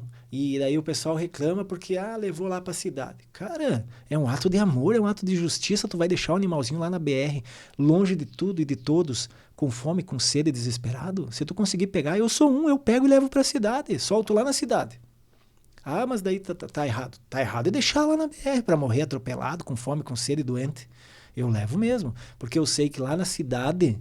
Tem muitas pessoas de bom coração que vão ver aquele animalzinho e vão ver, tem um animalzinho novo na cidade, tá perdidinho, vamos dar água, vamos dar comida e tal. Lá ele tem um suporte. Eu não consigo levar tudo para casa.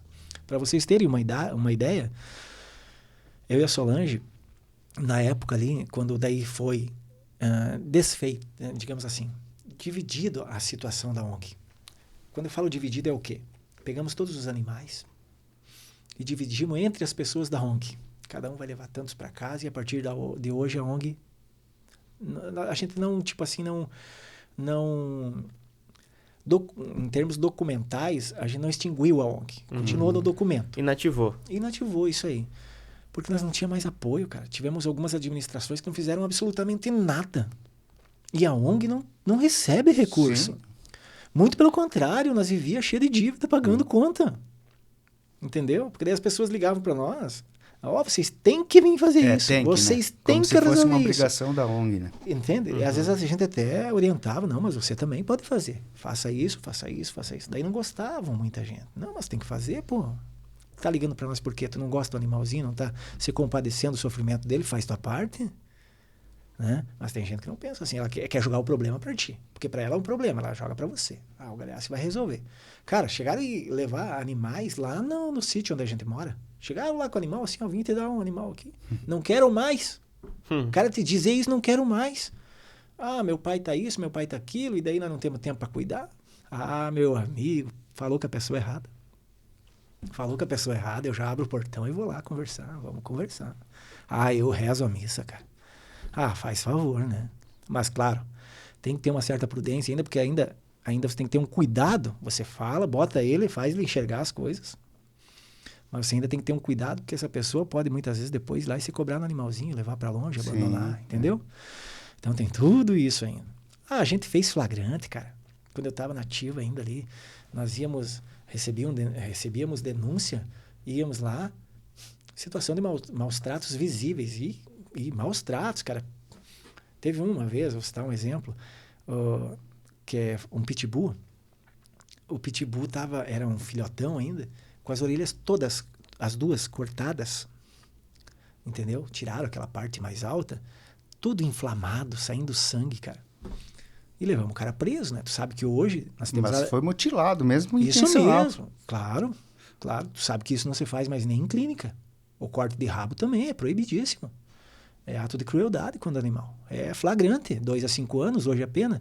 Essa pena foi aumentada na época do Bolsonaro, 2020, em final de setembro, acho que foi que ele sancionou essa lei sanção, que alterava a pena para cães e gatos que sofriam maus tratos, né? O restante continuava ainda lá pelos crimes ambientais, né? Que é de 3 meses a 1 ano de detenção, né? Que eu acho erradíssimo, né? Deveria ser todos, né? Mas tudo bem, já é uma melhora, porque esses animais, as pessoas têm mais contato com cães e gatos, né? Então já é um passo à frente. Sim. Já é uma forma de você conseguir punir quem maltrata, né? E tudo isso começou por causa daquele pitbull que cortaram as 2 patas traseiras, lembra? Que o nome dele era Sansão. Sim. Então, daí surgiu a lei. Lei que alterava a pena para esse tipo de crime contra cães e gatos. Para de 2 a 5 anos de reclusão, né? Então, seja prisão, e multa e ainda perde a guarda do animal, entendeu? Então, nós fizemos flagrantes, baseado nessa lei lá em Irani, entendeu? Eu torço que seja feito mais, porque lá acontece muita coisa. Lá. Esse caso do pitbull, como é que ficou? Foi entregue na delegacia, em flagrante delito, o proprietário do animal, né? O animal foi para um pet lá da cidade, uma clínica, para receber o tratamento e tal. E, se eu não me engano, nesse caso, o delegado, porque ele tem essa premissa, claro, ele vai analisar e tal, e ele pode acabar relaxando por uma fiança, né? Impetrando a fiança e ele responder em liberdade. Por vários fatores, o delegado analisa na hora lá, né? Mas o inquérito continua. Mas o dono perde a guarda também do animal. Naquele momento ele ficou no pet, correto? Sim. E ainda ficou, inclusive, se eu não me engano, na época, responsável para pagar as custas, né? Para levar com 6 meses para castrar, porque nós temos hoje a lei estadual, né? A lei estadual referente aos pitbulls, que até os 6 meses eles têm que ser castrados, né? Tanto macho quanto fêmea. É uma lei específica para pitbulls em Santa Catarina. Você não pode tirar crias de pitbull, inclusive, em Santa Catarina. É crime, né? E as pessoas às vezes levam pelo mal. Não, pitbull é um animal que tem que ser tratado como qualquer um. Cara, eu adoro pitbull. Adoro qualquer animal, entende? Só que o problema não é o pitbull. O problema é que ele é uma máquina. Ele foi criado para guerra mesmo, né? Uma mordida de pitbull é totalmente diferente de qualquer outra mordida. Um ataque de pitbull, quando ele realmente ataca, é totalmente diferenciado. Mais, né? E qual que é o problema? É que nós não temos pessoas preparadas para criar esses animais. Cara, eles pegam e tratam o pitbull mal, deixam na corrente a 1 metro. Como é que um animal estressado desse daqui a pouco não vai atacar alguém? E é diferente de um outro animal atacar e dar uma mordida na perna de alguém. Você é um pitbull com raiva atacar alguém. Bom, a gente sabe porque as notícias estão aí. E eu não estou discriminando o pitbull. Eu estou dizendo que as pessoas não estão preparadas para ele. Infelizmente não estão. Né? Não trato como ele devia ser tratado e acontece isso daí, né? E aí nesse cenário, falando de Irani, mas ele pode ser replicado para outras cidades, inclusive o inverso, de entender o que acontece de repente em outras cidades onde que dá certo e trazer esse modelo correto para dentro de Irani. Você tem algo mapeado? Vocês estão trabalhando em algo nesse sentido? Ou como tu mesmo disse, né? A ONG, infelizmente, ela está inoperante ali e não tem... A ONG é o seguinte, a ONG ela recebeu aí agora a atenção de umas gurias lá. Tem umas gurias tocando a ONG, sabe? Inclusive eu até dou uma mão de vez em quando para eles. Tem um local que ficam os cães lá, poucos cães, mas tem... Então, um desses dias até sou eu que vou lá tratar e tudo, mas eu sei da dificuldade que elas encontram. Cara, é absurdo. É absurdo, porque o local onde esses animais ficam, ele não é um local adequado. Tomara que um dia ainda seja. Torço que sim, mas não é. Essas meninas também, elas não têm o apoio necessário. Eles estão praticamente na mesma situação que nós nos encontrávamos lá atrás, entende? Então, cara, é até difícil falar sobre isso sem criar uma situação. o que a gente está esperando nesse momento é o seguinte. Já foram dadas as ideias para a administração pública. Tá? A gente hoje conversa com o pessoal da vigilância lá, inclusive o pessoal que agora assumiu a vigilância sanitária lá em Irani está fazendo um excelente trabalho. Tá? Assumiram há pouco tempo. Nunca deixaram de atender uma situação que a gente pediu para eles, sabe? Só que, claro, a gente sabe que eles também têm as limitações deles, né? Enquanto não se criar um projeto que você analise de médio a longo prazo, vamos dizer uns 2 anos pelo menos, com orientação em escolas. Cara, eu cheguei a esboçar isso em papel. Chipar os animais, que não é tão caro como pensam que é caro, um absurdo. Para você ter um controle, você tem que ter um controle dos animais. O Copini lá, ele tem 2 animais em casa.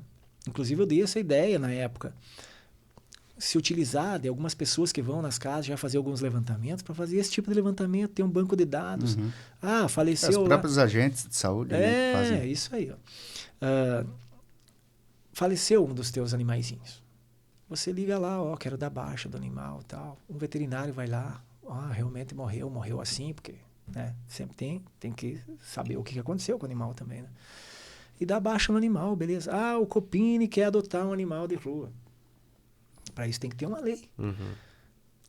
Vai ter que passar, vai ter que ir alguém da ONG, um veterinário, um membro da vigilância sanitária para verificar se ele vai se enquadrar para poder ter um animal em casa. Enquanto nós não fizer isso, parece chato, parece trabalhoso no início, porque depois que a coisa começa a andar, cria um processo, né? A punição começa a vir, porque você vai ter que instaurar multas, fazer algumas coisas que realmente faça a coisa funcionar.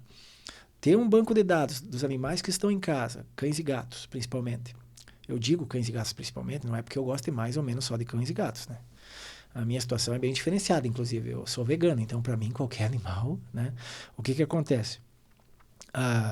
É que, como eu falei, é o que as pessoas têm mais contato e é o que a gente vê mais problemas assim dentro da cidade, né? No ambiente residencial e nas ruas. Faz o levantamento que tem na rua, chipa esses animais, castra esses animais. Eles estão soltos, estão livres, mas pelo menos não vão procriar tanto, não vão sofrer. Os animais que vão nascer também não vão sofrer. As pessoas que tem aquelas que só reclamam também não vão mais reclamar, porque não tem tanto animal na rua, né? Né? No médio e longo prazo, a população de animal de rua vai diminuir, né? Com certeza. Com a castração. Com certeza, porque é uma coisa planejada. Daí tu vai para as escolas, faz palestra, panfletagem, coloca outdoor nas entradas dos bairros. Claro, eu esbocei isso aqui e passei para as pessoas que teriam o poder de fazer isso. Mas até agora... Então, assim, parece que é tudo muito difícil, sabe? A gente sente isso, porque, cara, são 20 anos, cara, e a coisa não muda. Né? E graças às redes sociais, hoje, melhorou bastante em muitos lugares, né? Porque a informação chega e as pessoas também hoje estão dividindo mais isso, de ter esse respeito pelos animais, porque a gente tem que ter respeito pelos animais, né? Independente de ser vegetariano, vegano, não ser, onívoro, você tem que ter o respeito pelo animal.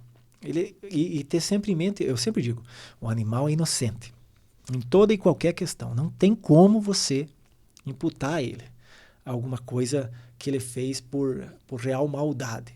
Você não vê um leão sair lá na selva matando tudo que ele vê na frente. E ele poderia. Ele vai fazer o quê?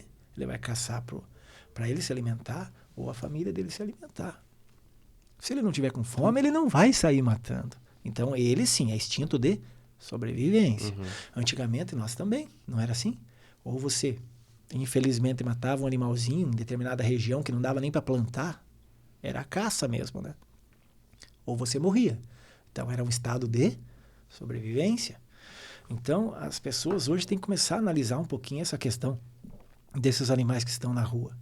Eles não estão ali porque eles querem. Né? Eu mesmo, cara, a vida de quem cuida de animais abandonados não é fácil. Eu e a minha esposa não conseguimos nem viajar mais junto. Pois é, cara, como é que tá sendo, como é que é a tua rotina? Porque isso já é de anos, de né? Anos. Uma longa data. Você falou, vocês têm um sítio, no caso, e lá tem muitos animais, né? Na verdade, eu estava explicando o seguinte, que eu e A minha esposa, a gente está sentindo até uma dificuldade nos últimos anos de poder sair. Porque que são vários animais, apesar de eles terem um espaço enorme, e todo animal deve ter um espaço enorme. Sou totalmente contra esse negócio de ir lá e colocar 1 metro de corrente e deixar lá a vida toda. Ainda se às vezes até para proteção do animal, porque o pátio não é muito bem fechado e tal, colocar um fio então comprido, que ele possa correr e tal, e pegar de vez em quando, soltar um pouquinho, levar a passear, dá uma condição favorável.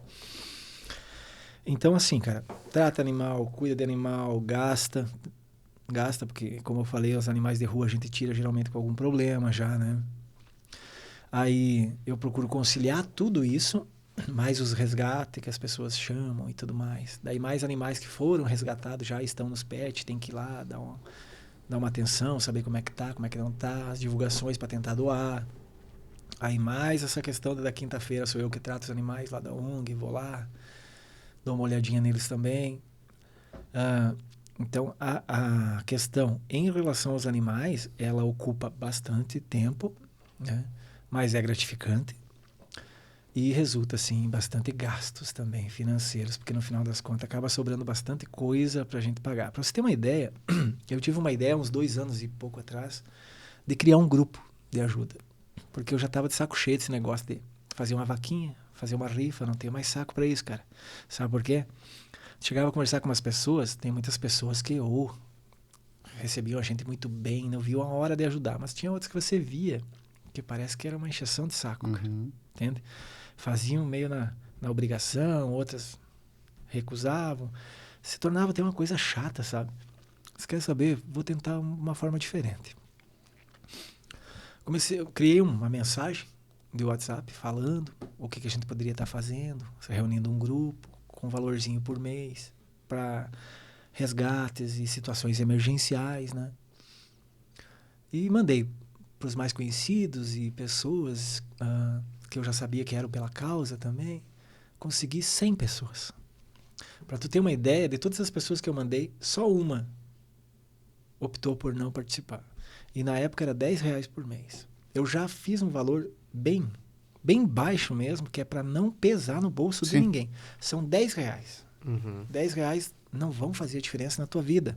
Mas somado a todos os outros, dá para fazer alguma coisinha. Uma cirurgia aqui, uma castração ali, né? E estava funcionando muito bem. Mas nos últimos meses, inclusive, eu tive que fazer uma nota no grupo lá. Muita gente começou a deixar de... E não é porque não quer dar os 10. Agora já é 15 no caso, mas já faz 2 anos e pouco. E eu não pretendo mudar por mais um bom tempo ainda. R$15. Então, pela lógica, teria que dar uns R$1.500 por mês. Mas não está dando isso. Está dando bem menos. Inclusive, tem pessoas dentro do grupo que depositam até mais, 50, R$100. É no mínimo assim, 15, mas pode quiser dar mais, dá, né? Mas tem muita gente que não está depositando. Então, a gente não está conseguindo se precaver. Nós vamos gastar tanto, mas nós vamos receber tanto. Porque não tenho mais uma certeza que vamos receber. Mas funcionou bem por muito tempo. E agora está um pouco difícil. Vamos ver, vamos torcer que continue, né? Pelo mínimo que entre já ajuda, né? Então já são 2 anos e pouco que a gente tem esse grupo, se chama Aliança pelos Animais. Esse dinheiro entra numa conta que eu criei, uma conta no meu nome, e conforme eu vou pagando as contas e tudo, eu coloco lá no grupo prestação. Isso mesmo, vou colocando lá os comprovantes de pagamento e tal, né? E, cara, ajudou muito animalzinho já. Ajudou muito animalzinho mesmo. E você falou que a rotina de vocês, inclusive, acaba limitando sair de casa, né? Viajar, passar um fim de semana diferente em outro lugar. Cara, quem vai cuidar desses animais? Você sabe como é que é, né? Animais são assim. Por mais manso que sejam, mas eles estranham um pouco, às vezes as pessoas diferentes e tal. Então, às vezes, a minha enteada, né? Ela vem de outra cidade, às vezes, e fica lá um final de semana, por exemplo, cuidando, que ela tem mais intimidade também. Ela também é protetora de animais e tal. E daí dá pra gente dar aquela respirada, vamos dar uma saída. Mas às vezes passa anos sem poder dar uma viajada junto por causa disso. Porque a gente se compromete. Se é pra ter, vamos cuidar. Eles dependem de nós, vamos cuidar. E é todo dia, não tem fim de semana, né, cara? Não tem todo dia, feriado. Todo dia. Cara, acontece cada coisa que você não tem ideia. Muita coisa. Nós tivemos ali um surto de sinomose, que é uma doença bem grave, que geralmente é difícil o animal escapar. Tem que ser um tratamento bem à base de antibiótico. E daí é um sítio. uma cobra picou uma das nossas cadelas. Uma cadela enorme que nós resgatamos quando era pequenininha. Foi abandonada, foi atropelada, tem um problema na perna. É uma baita, uma cadela, coisa mais linda, Mona Lisa. Problema de pele. Picada de cobra. Daí eu não queria ter matado aquela cobra, mas me obriguei. Eu sempre que eu posso, eu recolho. Até já aconteceu isso, a gente recolher, levar longe, soltar. Mas aquela eu não consegui, porque ali dentro do canil, se ela entrasse em qualquer local, arriscava eu passar a noite tendo que ficar por ali e mais animais iam ser picados. Sim, ia fazer um estrago. Acabei tendo que matar aquela cobra. Mas tudo bem. Acontece. Daí foi em defesa de terceiros, né? Aí levamos a Mona Lisa para o pet. Recebeu atendimento, tal, conseguiu se salvar, cara. Uma picada de uma jararaca. Ficou com a cara enorme. Tadinho. Voltou pra casa, cara. Pô, aquilo lá deu uma reação total no corpo dela, assim e tal, né? Voltou com sinomose, porque na época tinha uns casos meio violentos na cidade e provavelmente era o pet. Ela acabou tendo contato. Aí começa outro problema, bem sério. Ela teve que se curar da picada de cobra e da sinomose. Cara, ela foi guerreira, 3 meses. E sobreviveu. Eu tenho os vídeos dela, como que ela ficou e como que ela já tá hoje de novo, né? Ela deve ter uns 14 anos já, ela. E agora tu veja o empenho. Eu tinha que ir lá, tratar todos eles, deixar por último ela, tratava ela. Daí eu não podia soltar ela, apesar do canil ser enorme, o dela também, né? Porque daí eu deixo todos eles soltos. E ainda tem o canil deles, que é bem grande. Deixava ela fechada ali, naquele espaço dela só. Tratava ela, dava os remédios que tinha que dar, tudo mais. Saía dali, não podia ter contato com as de dentro de casa, as outras pequenininhas, né? Porque podia passar para elas. Sim. Tinha que jogar aquela roupa para lavar e tomar banho. Cada vez que eu fazia isso, cada vez que eu ia pro canil, para não infectar todos os outros e arriscar perder todos com a sinomose, porque eu perdi alguns com sinomose. Então, cara, quem olha de fora é tudo muito fácil, é tudo muito bonito. Ele tem um monte de cães. O pessoal encheu o pote de água, colocar ração. Cara, por nós a gente tinha um animalzinho e cuidava bem só daquele. A gente faz isso porque a gente realmente quer fazer um pouco a mais, porque a gente sabe o problema que é e o que eles passam, né? E esses animais, eles também, que você tem no sítio lá, por exemplo, eles estão disponíveis para doação ou não? São animais de vocês mesmo? Esses não estão mais. Não. Nós tentamos no início. São animais que a gente tentou no início doar e tudo mais e tal. Como não tivemos êxito, eles foram ficando. Aí como é que você joga na rua de novo, cara? E daí, passou 1 mês, 2 meses, 3 meses. Não, você não consegue mais, né, cara? Começa aquele apego, eles se apegam em você. Como é que você... É difícil, daí não dá mais. E ninguém quer, é raro. Já aconteceu, mas é raro. Uma pessoa querer um animalzinho com a perna com problema, cego, como nós temos lá, problema de pele, que nunca se resolve. Eles não querem, eles querem... Geralmente você tem um animalzinho assim, dessa raça ou daquela raça e não sei o que, entende? Querem fazer uma encomenda. Isso mesmo. Então, é mais difícil de doar um animalzinho assim com problema. E é os que nós mais gostamos de cuidar, cara. Eu vou ter que falar de um caso aqui para vocês. A Solange recebeu uma ligação um dia. Tem um animalzinho aqui no Altirani, perto do Zate aqui. Era Lorencarp, eu acho, até na época ainda. E ele foi atropelado, tá se arrastando ali pela rua. Ela foi ver, não achou. E procurou e não achou, e ninguém mais tinha visto e tal. Um cachorrinho pequeno. Aí, passou uns 3, 4 dias, ligaram de novo. Tem um cachorrinho assim, mas gente, ninguém fez nada. Porque muita gente deve ter visto, né? Ninguém fez nada. E ela foi lá e conseguiu achar. Trouxe para casa. Demos o nome de Valente. Um olho furado. Um buraco. Agora não me lembro se era em cima aqui. Ou no nariz. Um buraco. As 2 pernas de trás quebradas. Nossa. E já tinha, inclusive, tipo assim, as perninhas aqui, né? Já tinham cicatrizado assim. Meu cruzadas Deus, as 2. Cicatrizou?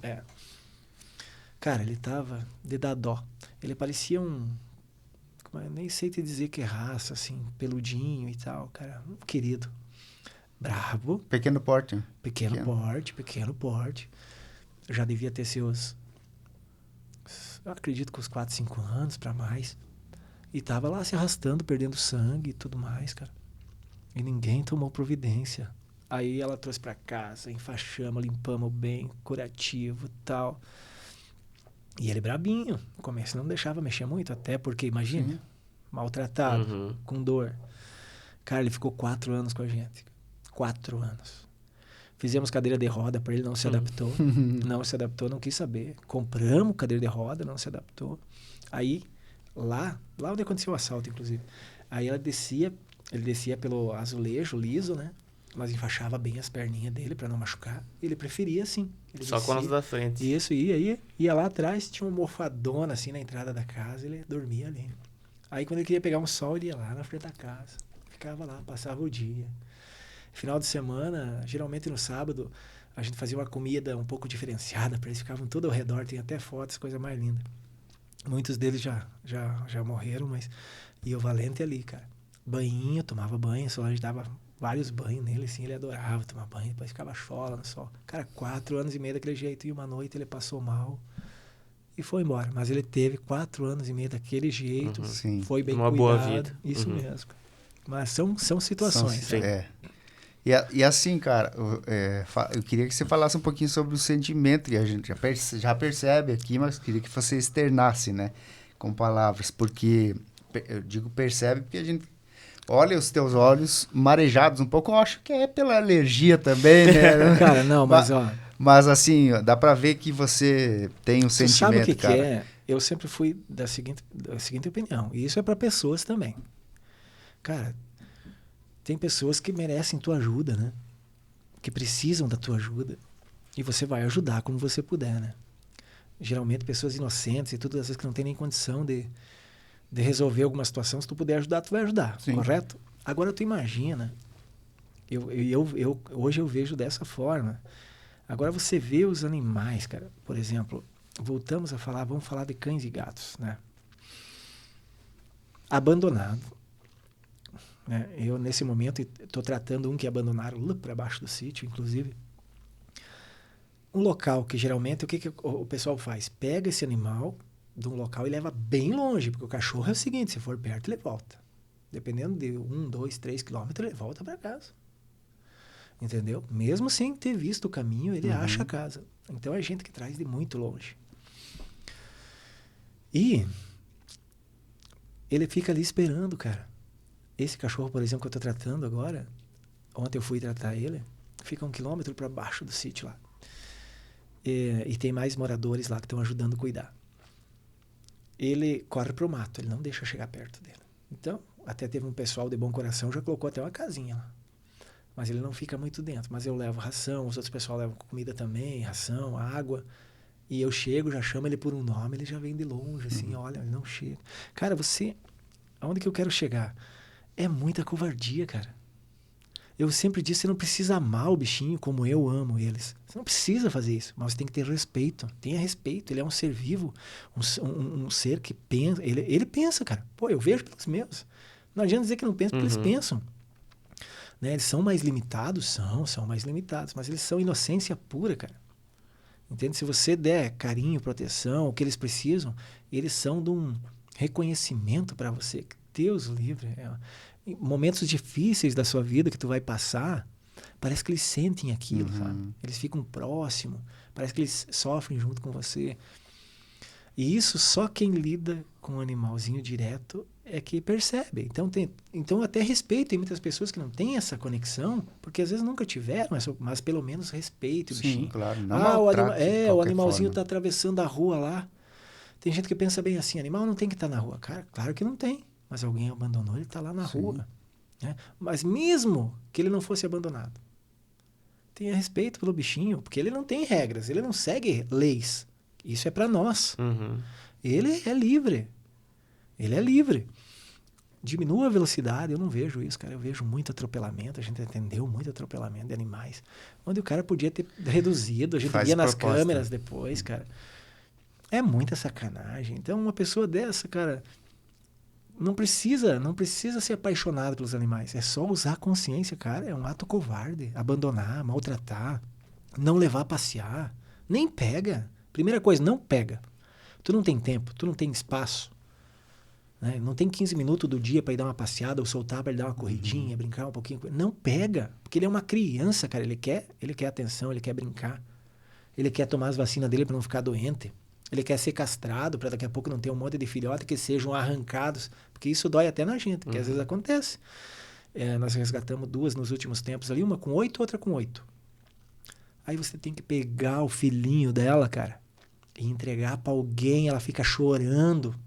Pois é. Ela fica chorando, cara. Você sente a dor daquela mãezinha, tá? E isso funciona para todos os animais. Vaca, funciona assim. Só que hoje nós estamos falando aqui dos cães e gatos. Cara, então, é tão simples a matemática, né? Você é uma pessoa boa, né? Ou pelo menos tenta ser, né? Uma pessoa boa, digna, que quer dar um pouquinho de exemplo pro teu filho, pro teu neto, para a família em si, para a sociedade, né? Você é cristão, você é evangélico, cara, você tem que sentir o que aquele animalzinho está sentindo. Tem que se compadecer daquilo, porque ele sofre, ele sente frio, medo, fome, sede, né? É tão simples a conta, não tem segredo, né? E é o que eu disse, não precisa ser apaixonado, não precisa amar, mas respeita ele. E é muito ligado à educação íntima da pessoa, né? Por isso, os princípios, né? Isso, por isso a conscientização desde a base, né? Para tudo. A base é tudo. Ensinar essas crianças desde agora, né? Que não se deve ter um animal se não tem condição de ter. Quando vê em situação de risco, ajuda. Não maltrata, né? Começa assim, cara. É só assim. Tudo na vida é assim, né? Tem que começar da base, aquela base vai crescendo, vai dando exemplo para os outros e todo mundo ganha com isso, né? Para todos os segmentos. É a cultura, né? É isso daí. Uma sementinha ali que você começa a semear. E a gente torce que as políticas públicas mudem ainda mais, porque até esses dias eu ouvi aí que o governador, né? Tem um programa, né? Tá com um programa legal. Cara, tudo tem que ter um começo. De castração, né? Isso, e tem que continuar. Porque a gente chegou aqui, tomou posse da terra, né? Porque a gente tomou posse, a gente faz o que a gente quer aqui, né? E esqueceu que eles estão aqui, tem direito a viver também. Eles têm que ter a vida deles, né? E a gente tem que tentar conciliar a nossa vida com a deles, respeitando, né? É assim.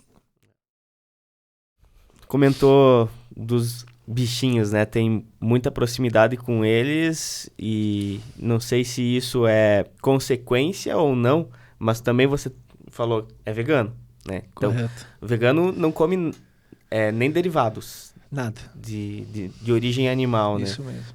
Você sempre foi vegano? Não. Eu fazem 13 anos, tá? 13 anos que eu passei a ser vegetariano, tá? Parou de comer carne. O Ribas, lá, nosso amigo lá de Irani também, minha esposa, minha enteada, algumas pessoas ali do meio, começamos a ir por essa linha. Mas o que me levou para isso? Cara, eu tive um momento meio complicado na minha vida, ali pelos 35, 36 anos. Passei por uma depressão, que eu nem acreditava nisso, mas passei. 33, 34 anos. E foi um momento bem complicado, cara. Só quem sente... É bem como se diz, só quem passa que sabe. Então, eu comecei a procurar algumas coisas, porque eu não queria tomar remédio. Não vou tomar remédio. Eu era totalmente contra o remédio. Só em último caso. E eu achava que ainda não era o último caso. Acabei fazendo um curso de medicina chinesa. Aí vem aquela coisa do eclético, né? De medicina chinesa, acupuntura e técnicas chinesas pela Fairplan em Erechim. Foram 2 anos ali. Porque eu queria aprender alguma coisa alternativa para mim dar uma controlada no meu emocional. E parte disso, a culpa eu atribuo ao trabalho na polícia, sabe? Aquela questão de querer resolver tudo, fazer, resolver. E a coisa foi chegando parte disso atribuo a culpa a isso. Mas, enfim, fiz o curso e tal. Até cliniquei por uns 5 anos. Acupuntura e técnicas chinesas. Essas coisas mais do lado holístico, né? Muito bacana. E lá eu conheci. Lá tinham pessoas assim diferenciadas, cara. Pra tu ter uma ideia, tinha 5 médiums espíritas fazendo o mesmo curso Onde que eu. era? Isso, lá em Erechim. Erechim, na Biocentros. Inclusive, você deve conhecer o Bianor Giordani. Não me é estranho. A Defaxinal dos Guedes, da Clínica dos Anjos. Ele é um médium conhecido, vários livros escritos e tudo. Também fez o curso junto comigo lá. Ficamos amigos lá. E, cara, a gente ia almoçar lá e eles não comiam carne. Pô, cara, eu disse, mas por que vocês não comem carne, né?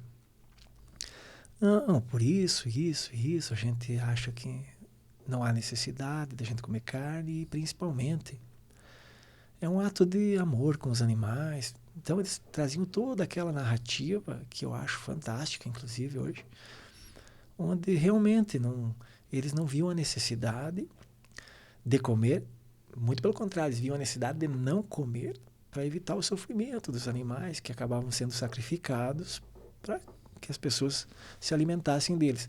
Mas aquilo não entrava na minha cabeça, porque a gente vem de uma cultura. E aí entra a questão, é cultura, é base, né? A gente vem de pessoas, italianos, tudo é carne, é queijo, é ovo, né? Aí é primitivo, né, cara? Isso, vem lá de trás. O homem das cavernas lá que matava pra... É, isso mesmo.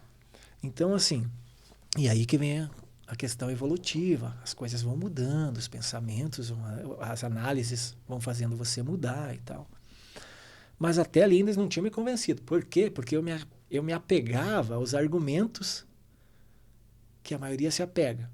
Não, mas Jesus comia carne, não sei mais o que é carne, nós precisamos da proteína, são os principais argumentos, né? E isso é normal, e aquela coisa, né? E daí eles nunca forçaram a barra comigo, cara. Cara, nunca. Eles eram, assim, de uma consciência muito, muito legal. Eles me falavam. Até aí entrava a questão do AD, porque tinha uma amiga minha lá, colega, ela falava, AD, esse é o tipo da coisa que a gente não deve nem discutir, sabe? É uma coisa de tempo. Cada um tem o seu tempo. Nós tivemos o nosso. Nós também já pensamos como você.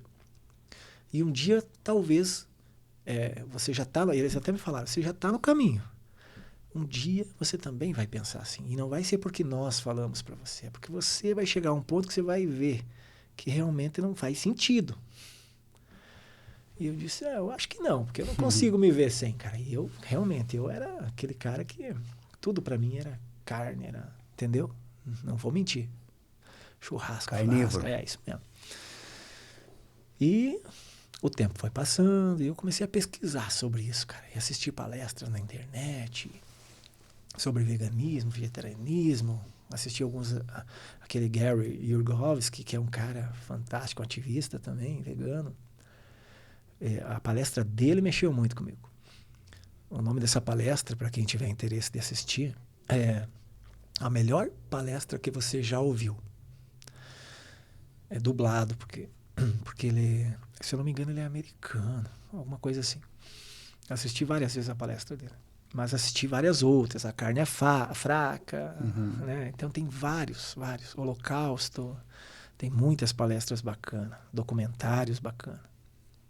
E, cara, chegou um momento que eu pensei assim comigo, pô, cara, eu adoro os animais, adoro os gatos, adoro os cachorros, adoro os passarinhos. E comecei a pensar e analisar bem a questão. Disse, mas que fundamento tem eu gostar de um e não gostar dos outros? Eu gostar desse e comer o outro. E não é uma questão só do comer, é financiar para que outros vão lá e matem para mim comer. Sendo que não há necessidade real disso. Porque daí eu já tinha estudado toda essa questão de alimentação e tudo mais. Inclusive estou fazendo uma pós agora em vegetarianismo e veganismo. O que acontece? É bem como ela me disse, que eu ia chegar num ponto que não ia ter saída. Ou eu assumia, veja bem, isso é opinião minha. Não estou julgando ninguém, nem nada, é opinião minha. Onde eu cheguei e me coloquei contra a parede. Ou eu assumo que eu vou fazer e vou continuar fazendo uma coisa que para mim não faz o menor sentido, é totalmente errada para mim, e continuo fazendo.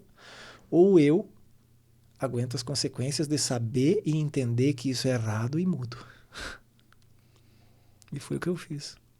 Eu vou mudar. Não vai ser fácil, mas eu vou mudar pela questão ética. Nunca foi por saúde. Muita gente, você virou vegetariano na época, né?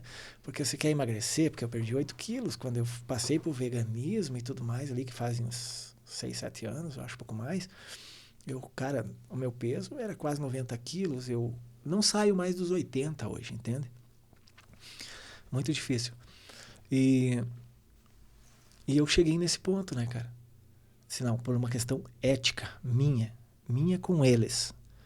Eu cheguei no entendimento que eu não devo fazer isso. E eu não vou fazer. Então, eu quero ficar o mais longe disso. Foi por isso que eu fui progredindo do vegetarianismo pro veganismo agora, né? Agora, há alguns anos.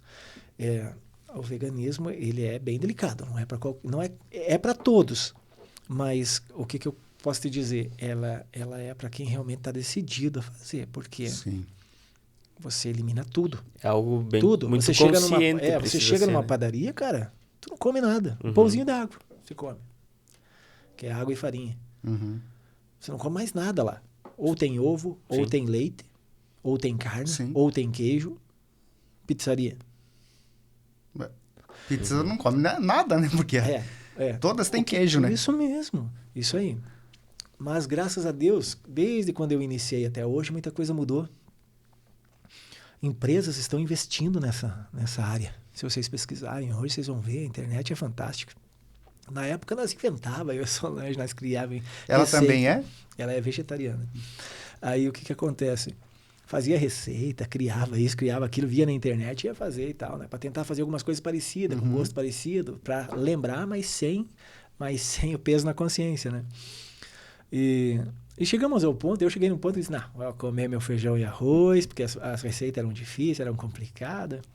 Feijão, arroz, salada, fruta. Aí comprava uma proteína vegetal para tomar, para suprir a questão proteica, né? Um multivitamínico e assim vai. E a vida foi passando, né, cara? E nos últimos anos a gente foi contemplado, eu digo, abençoado, porque essas empresas grandes começaram a investir nisso. Hoje eles fazem hambúrgueres similares aos de carne. Aí tem muita gente, mas então você já come porque é parecido com a carne. Cara, eu como porque eu gostava de carne. Eu não vou mentir, eu não sou... Claro, não pode ser hipócrita, né? Eu não posso ser hipócrita. Eu parei por uma questão ética. Sim. Então, assim, você vai lá e compra um hambúrguer com gosto semelhante e tal, mas eu como de consciência tranquila. Sei que não é carne que ninguém morreu pra... Ninguém morreu, tá ninguém passou por nenhum tipo de exploração, crueldade, para que aquilo chegasse no meu prato, né? Então, hoje você come macarrão vegano, feijão e arroz, não precisa nem falar que é vegano, e salada, fruta. Você vai no restaurante, se você olhar direitinho lá, você vai comer um feijãozinho, arroz, quando eles não colocam carne junto, né? Mas geralmente tem alguns que se não for feijoada, né? Que é feijoada isso, não tem daí carne. daí não dá. Salada, daí tem uma batatinha, daí tem uma coisa, daí tem uma moranguinha. Cara, quando você come, é normal. E às vezes as pessoas ficam tão preocupadas, não, o cara vai comer o quê? Às vezes, eu queria te convidar para vir aqui, mas vai ser um churrasco, o que você vai... Não tem problema, cara. Vocês comem o churrasco de vocês. Sim. E eu como a saladinha, o pão. Qualquer coisa eu levo daqui. Tipo, agora nós temos um encontro da nossa turma de policiais, mês que vem. Veja bem, nós procuramos se reunir todo ano. Tá um em cada canto de Santa Catarina. E eu não tenho problema, eu levo minhas linguicinhas vegetal lá e faço. Isso aí não muda nada para mim. Eu me sinto bem e não incomodo ninguém. Sim. E tranquilo, vida que segue, né? Cara, eu me sinto super bem com isso. É uma coisa que realmente, para mim, agregou demais. Você falou 13 anos vegetariano, né? Que você não, eu fiquei em torno de 6 anos vegetariano. E mas eu digo o tempo. Há 13 anos faz, sim. Né? Carne há 13 anos. Mas eu queria entender esse início, no caso. Se ele foi gradual ou ele foi assim... Não. Virou a chave. A carne eu parei na hora. De soco. Carne não comia mais nenhum tipo. Eu comia ovo, queijo, eu continuei comendo ovo, queijo. Então, ou seja, ovo, lacto, vegetariano eu era, né? Porque existem alguns diferenciais no meio vegetariano. Tem o vegetariano ovo, lacto, vegetariano, que come ovo e derivados de leite, né? Mas não come carne. Nenhum vegetariano come carne. Sim. Tá? Tem nem gente peixe, nem nada, né? Isso mesmo, eu ia chegar aí. O pessoal chega assim, ó. Você chega no local... Eu não como carne, mas como peixe. Tem alguma coisa aí tem alguma coisa vegetariana aí pra gente? Eu tenho um sanduíche de carne de frango. Mas daí não dá, né? É carne, né? E de peixe? Também não, né? Carne é carne, não tem. Então, eu parei com a carne. Mas eu era ovo-lacto vegetariano, porque eu ainda comia ovos e derivados de leite, correto? Mas tem aquele que é só ovo vegetariano, tem outro que é só lacto vegetariano, correto? Não come ovo, mas os derivados. E tem o vegetariano estrito, que daí não come nada de derivado animal, e tem o vegano, que além de tudo evita shampoo, que foi testado em animal, creme dental, que foi testado em animal. Então a gente sempre procura buscar as informações ali para evitar, né? Roupa, acessório, né? Isso mesmo, isso aí, bota de couro e tal, né? É uma dificuldade às vezes. Mas você é vegano. Hoje tu é vegano. Mas você tenta ir cortando ao máximo que tem. É claro que às vezes você cai numa pegadinha, alguma coisa passa pela tua vida, mas você acaba depois dando um jeito de mandar embora. Você não quer, você evita ao máximo todo e qualquer tipo de substância que tenha trazido algum tipo de exploração ou crueldade animal, né? Mas cara, isso pra mim hoje já é natural. Como é que é a tua alimentação diária, cara? Do dia a dia, assim, a rotina alimentar, no caso, né? Isso você tem que ir se adaptando. Você tem que aprender, praticamente, quase que começar do zero. Porque, como eu disse, eu me alimentava praticamente, a minha base era carne, né? Ovos de manhã, já comia ovos cedo de manhã, sempre foi assim, né? Hoje não. Hoje, por exemplo, de 7 dias da semana, 5 pelo menos eu não tomo café da manhã. Eu já acostumei isso. Eu já fazia o jejum intermitente sem saber que era o jejum intermitente. Enfim, meio-dia, né? Mas quando eu como alguma coisa, que é raro, um pão que eu mesmo fiz, às vezes, ou que eu comprei, né? Porque daí você acaba, quando vê, você está começando a fazer um monte de coisa, cara. Tu tem que te virar, né? Sim. Porque na época não tinha todas essas condições que tem hoje aí do mercado. Você tinha que se virar. Quer comer um pão vegano, vai fazer, né? E eu fui aprendendo algumas coisas, então alguma coisinha a gente se vira. Mas geralmente eu faço uma batida.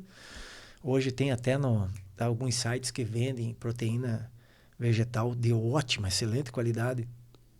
Então eu faço uma batida com banana, água, um cacau, uma aveia, entendeu? E mais a proteína, daí tomo uns goles de manhã, de tarde tomo mais uns goles. Quando vê, o copo dura o dia todo. E daí de meio-dia é normal. Muito feijão e arroz, que é a base, né? Salada, uma polentinha, uns legumes, entendeu? É assim. De noite, geralmente que come de meio-dia. Talvez muda alguma coisa. Tipo feijão e arroz quase que diário. Eu procuro à noite não comer assim muito feijão, mas um macarrãozinho daí com uma carne vegetal, faz grelhadinha. Hoje a gente faz muita receita. A Solange lá, ela domina. Ela e eu, né? Porque ela cozinha e eu também cozinho. Tem muita opção hoje, cara. Muita opção. Dá pro cara viver bem tranquilo. O cara diz, é caro ser vegano. É mais barato. Você só vai comprar essas coisas se você quiser, para ter um gostinho diferente. Senão, você come normal. Só que é sempre importante a questão de você entender um pouquinho do que tu precisa. Dos nutrientes. Graças a Deus, isso eu nunca tive problema. Eu entendo muito disso. Mas eu sei que tem pessoas que não entendem nada, então é bom pesquisar, bom daqui a pouco consultar um nutricionista e tal, né? Não é simples assim, daqui a pouco você cai. Por exemplo, vegano. Eu, apesar de ser 13 anos já, mas eu fui começar a ter problema com a B12 agora. Porque a B12, a queda da B12 é um tanto quanto drástica para veganos, né, depois de um período. E eu começou a baixar um pouco. Então, já estou, volta e meia, fazendo suplementação. Isso mesmo, de B12. Entendeu? Então, você tem que ficar ligado nessas coisas. Apesar de que a gente sabe que onívoros também podem ter a deficiência de B12, por alguns fatores. Mas o vegano, a chance é bem maior, né? Então, você tem que estar atento a essas coisinhas. Mas, para mim, isso são detalhes, coisas que você ajusta. Né? Isso é até uma vitamina, né? Não é um... Isso mesmo. Ela é super importante. Super importante, mas assim, não é algo que vai te comprometer de forma drástica. Mas é sempre bom ficar de olho, sabe? Porque qualquer deficiência, ela pode se transformar num problema sério a longo prazo, né? Mas é isso daí, cara. Daí o pessoal, muita gente dizia assim, cara, você não vai aguentar isso aí. E eu tô aí. E não pretendo em absoluta... Se tem uma coisa na minha vida que não vai mudar, é isso aí. É isso aí. Não vai tem mudar. vontade não tem volta, não tem volta, não tem volta, não tem volta, não tem volta. Isso aí não. Entrou na rotina, né? Natural para ti. Agora é natural para mim e eu não me arrependo nem um minuto de fazer isso, nem um minuto. Daí uma das coisas que eu mais acertei na minha vida de fazer. Entende? Eu não me sentiria, meu Deus, não me sentiria nada bem de voltar a me alimentar de animais, de jeito nenhum. Sim. Interessante. Cara, continuando, no caso, a falar sobre a tua vida particular, né? Pessoal, né? Porque a gente falou bastante do profissional ali, principalmente nos dois primeiros blocos, né? Da Polícia Militar. Mas outro ponto que eu queria tocar aqui é em relação a tocar também, né? Que você toca violão, né? Sim, sim. E você tem algumas composições próprias, inclusive, né, Galhaci? Essa vertente aí artística, vamos dizer assim, né? De onde vem? Cara, veja bem. Quando eu tinha 7 anos, eu e o meu irmão mais velho, que inclusive é falecido agora, ele faleceu com 18 anos num acidente de carro. Bem trágico. Ele e mais 6 pessoas. Porque envolveu 2 veículos. É uma situação bem delicada na época. Foi em 85 isso. Eu tinha 7 anos e ele devia ter 16. Nós começamos a fazer aula de violão. O pessoal do hospital lá de Irani, o hospital é bem em frente, é a casa dos meus pais, né? Então a gente não tinha tanta condição, mas eles tinham e traziam uma mulher, professora de Concórdia, Candinha, muito conhecida do Conservatório de Concórdia. Ela dava aula de flauta, violão, ela era multi-instrumentista, né? E dava aula para os filhos do doutor e nós aproveitamos fazer junto. Então, eu fiz 2 anos de violão, meu irmão também e tal. Daí depois veio a tragédia, eu parei, larguei mão, nunca mais mexi. E depois, tudo que eu aprendi com o violão, aprendi. Antigamente não tinha cursinho de internet, rede social. Era aqueles livrinhos com as cifras e as músicas, né? E eu fui aprendendo um pouquinho ali, um pouquinho por conta. E aprendi tudo errado. Porque o cara, quando aprende errado, isso aí não endireita mais, né? Mas para fazer a base de um violãozinho vai embora, cara. Para fazer aquela musiquinha de final de semana, às vezes com os amigos, numa janta, e tudo bem tranquilo. Me viro bem no violão nessa questão. Nada profissional, mas tranquilo. Para você ter uma ideia, com 18 anos, eu comecei eu cantava no coral também um tempo, coral municipal, participei de festivais de corais. Inclusive, viemos num encontro aqui em Ponte Serrada, antigamente, né? E eu fui aprendendo algumas coisinhas. E o violão continuou sendo sempre básico. Mas daí começou a vir essa questão de fazer uma musiquinha. Com 18 anos, já fiz uma. Aí passava ali uns 6 meses, 8 meses, de repente me inspirava, fazia outra. E assim foi indo. Eu devo ter umas 40 músicas feitas. Porque eu também não foquei nisso. Era uma coisa, um hobby para mim. Vinha uma coisa, uma história na minha cabeça, alguma coisa baseada num filme, porque o compositor, acredito eu, ele vai pegando no ar as coisas e monta vai se inspirando em alguma coisa ali. E de repente ele joga aquilo ali, mete uma melodia e tal, né? E eu fui fazendo, e eu tenho acho que umas 40 músicas, algumas registradas, outras não. Que estilo são? Mais sertanejo romântico, mas tem pop rock, tem popular, tem até uns sambinha. Cara, tem... Eclético. Isso mesmo. E daí, nós na época, eu devia ter uns 22, já estava na PM, nós montamos um grupo chamado Trio Mistura Fina. Porque era um trio, eu, o William Sganzerla e o Gilson, que canta comigo nos festivais. Agora a gente tá meio parado com os festivais, mas ele, que também era outra coisa, a gente participava muito de festivais, gostava disso. O meu irmão sempre também cantou muito em festivais, ganharam muitos festivais, fizeram fama. Agora ele tá parado com isso também, então até serviu de inspiração, né? E a gente fazia barzinho, a gente fazia matinê nos interior, em 3, teclado, guitarra e baixo. E formaturas, Concórdia, Castelo Branco, interior de Irani, Ponte Serrada, nós íamos aqui tocar tinha um salão ali na saída. Então, assim, festas de igreja, nós tocava mesmo e cantava. Fazia esses entretenimentos.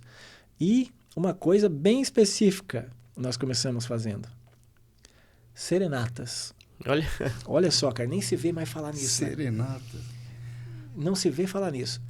Nós fazíamos, a pessoa contratava a gente, ou às vezes era uma questão romântica, alguma coisa assim, para namorar. Um aniversário, é isso mesmo.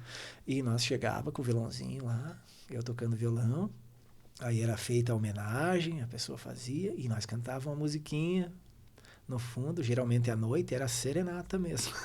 Tu vê, a gente fez isso algumas vezes. E daí depois acabamos parando e continuando com o trio, né? Cara, são momentos, coisas para relembrar mesmo, cara. Dessas músicas que tu tem aí, falou que tem algumas registradas, mas chegou a lançar algo? Não, nunca lancei. Não. Tem alguma coisa gravada que de repente está nas redes sociais? Uma mídia... Plataformas, no caso, né? Eu até pretendo fazer alguma coisa. Esse dia eu tava pensando, juntar esse meu amigo de novo, que faz segunda, né? E nós ia começar a trabalhar essas musiquinhas só para ter um arquivo, né? E daí, eu até... Tem uma que tá gravada... que o William, quando tocava na banda Radar, levou essa música, eles gravaram a minha música, mas ficou no nome dele, eu não sei se na hora que eles foram, ficou no nome dele como autor, mas quem fez a música fui eu. Uma música chamada Tá Embarcada, se eu não me engano, que era um estilo mais dançante, né? E eu também entreguei uma em mãos para o Jean e Giovanni, quando eles vieram em Irani, entreguei para ele analisar, mas nunca mais conversamos. Então, eu não sei, acredito que não fechou com o que ele esperava. Você sabe que cada cantor tem... Sim, tem um estilo. E eles devem receber muita música também, não é simples assim, né? Mas era uma música bem direcionada para eles também. E uma música, inclusive, que eu tinha feito há mais ou menos uns 20 anos. Então, não era uma música que eu fiz agora e entreguei para eles. Era uma música que eu tinha lá, que eu Tava guardada para eles. Isso mesmo. E eu geralmente fazia isso. Essa música é mais direcionada a Bruno e Marrone. Essa aqui é mais Zezé de Camargo e Luciano. Essa aqui é mais estilo, entendeu? E eu tenho lá. É um hobby, né? Sim. Tenho muitas músicas lá. Vamos trazer aí o Galhaço numa próxima oportunidade, né? Com violão aí também, para lhe apresentar nessas músicas. Mostrar algumas músicas. Umas modas. Fazer um canta mais aqui, que às vezes a gente faz o Fala Mais, né? Junto com o Fala Mais, um canta mais, né? É interessante isso aí, muito interessante. Mas, cara, eu acho que, assim, só te parabenizar, né? Por essa trajetória que você construiu aí desde a época que você começou a trabalhar lá na Sadia, né? Cuidando dos parquinhos. Mas não se engane, nós somos da época que começamos a trabalhar com 10, 11 anos. 10 anos vendendo picolé, 12, 13 anos nas oficinas, marcenarias, mas fichado. O trabalho informal era bem mais cedo, antigamente não tinha isso, né, cara? Queria ter um dinheirinho para sair o final de semana, ou comprar o tênisinho, assim. Bom, recebemos aqui o Adi Marcos Galhaço, com muito prazer, a gente bateu esse papo valoroso, ele trouxe as histórias dele, né, profissionais, pessoais, enfim. Te agradecer, cara, pela presença, pela vinda aqui no Fala Mais, e um abração para ti. Agradeço a oportunidade e também desejo a vocês muito sucesso. Obrigado pela oportunidade aí, tá bom? Muito obrigado, Forte abraço. Legal. Um prazer muito, muito grande, cara, conversar contigo, conhecer um pouquinho da tua história, como tu disse, né, bem eclética, né, desde a parte profissional, a parte pessoal também, né, a parte social, né, então, parabéns. É isso aí, forte abraço. Muito bem, e obrigado também a vocês, né, que nos acompanharam em mais essa conversa. Curtam o vídeo aqui, se inscrevam no nosso canal, compartilhem esse material aqui com mais pessoas, para que essa história chegue a ainda mais pessoas. E um agradecimento especial aos nossos patrocinadores, a Cicobi Valcred Sul, o Frigorífico Arvoredo, a Notável Construtora, a Concórdia Informática e o Oeste Mais. Valeu, pessoal. A gente se vê na próxima semana.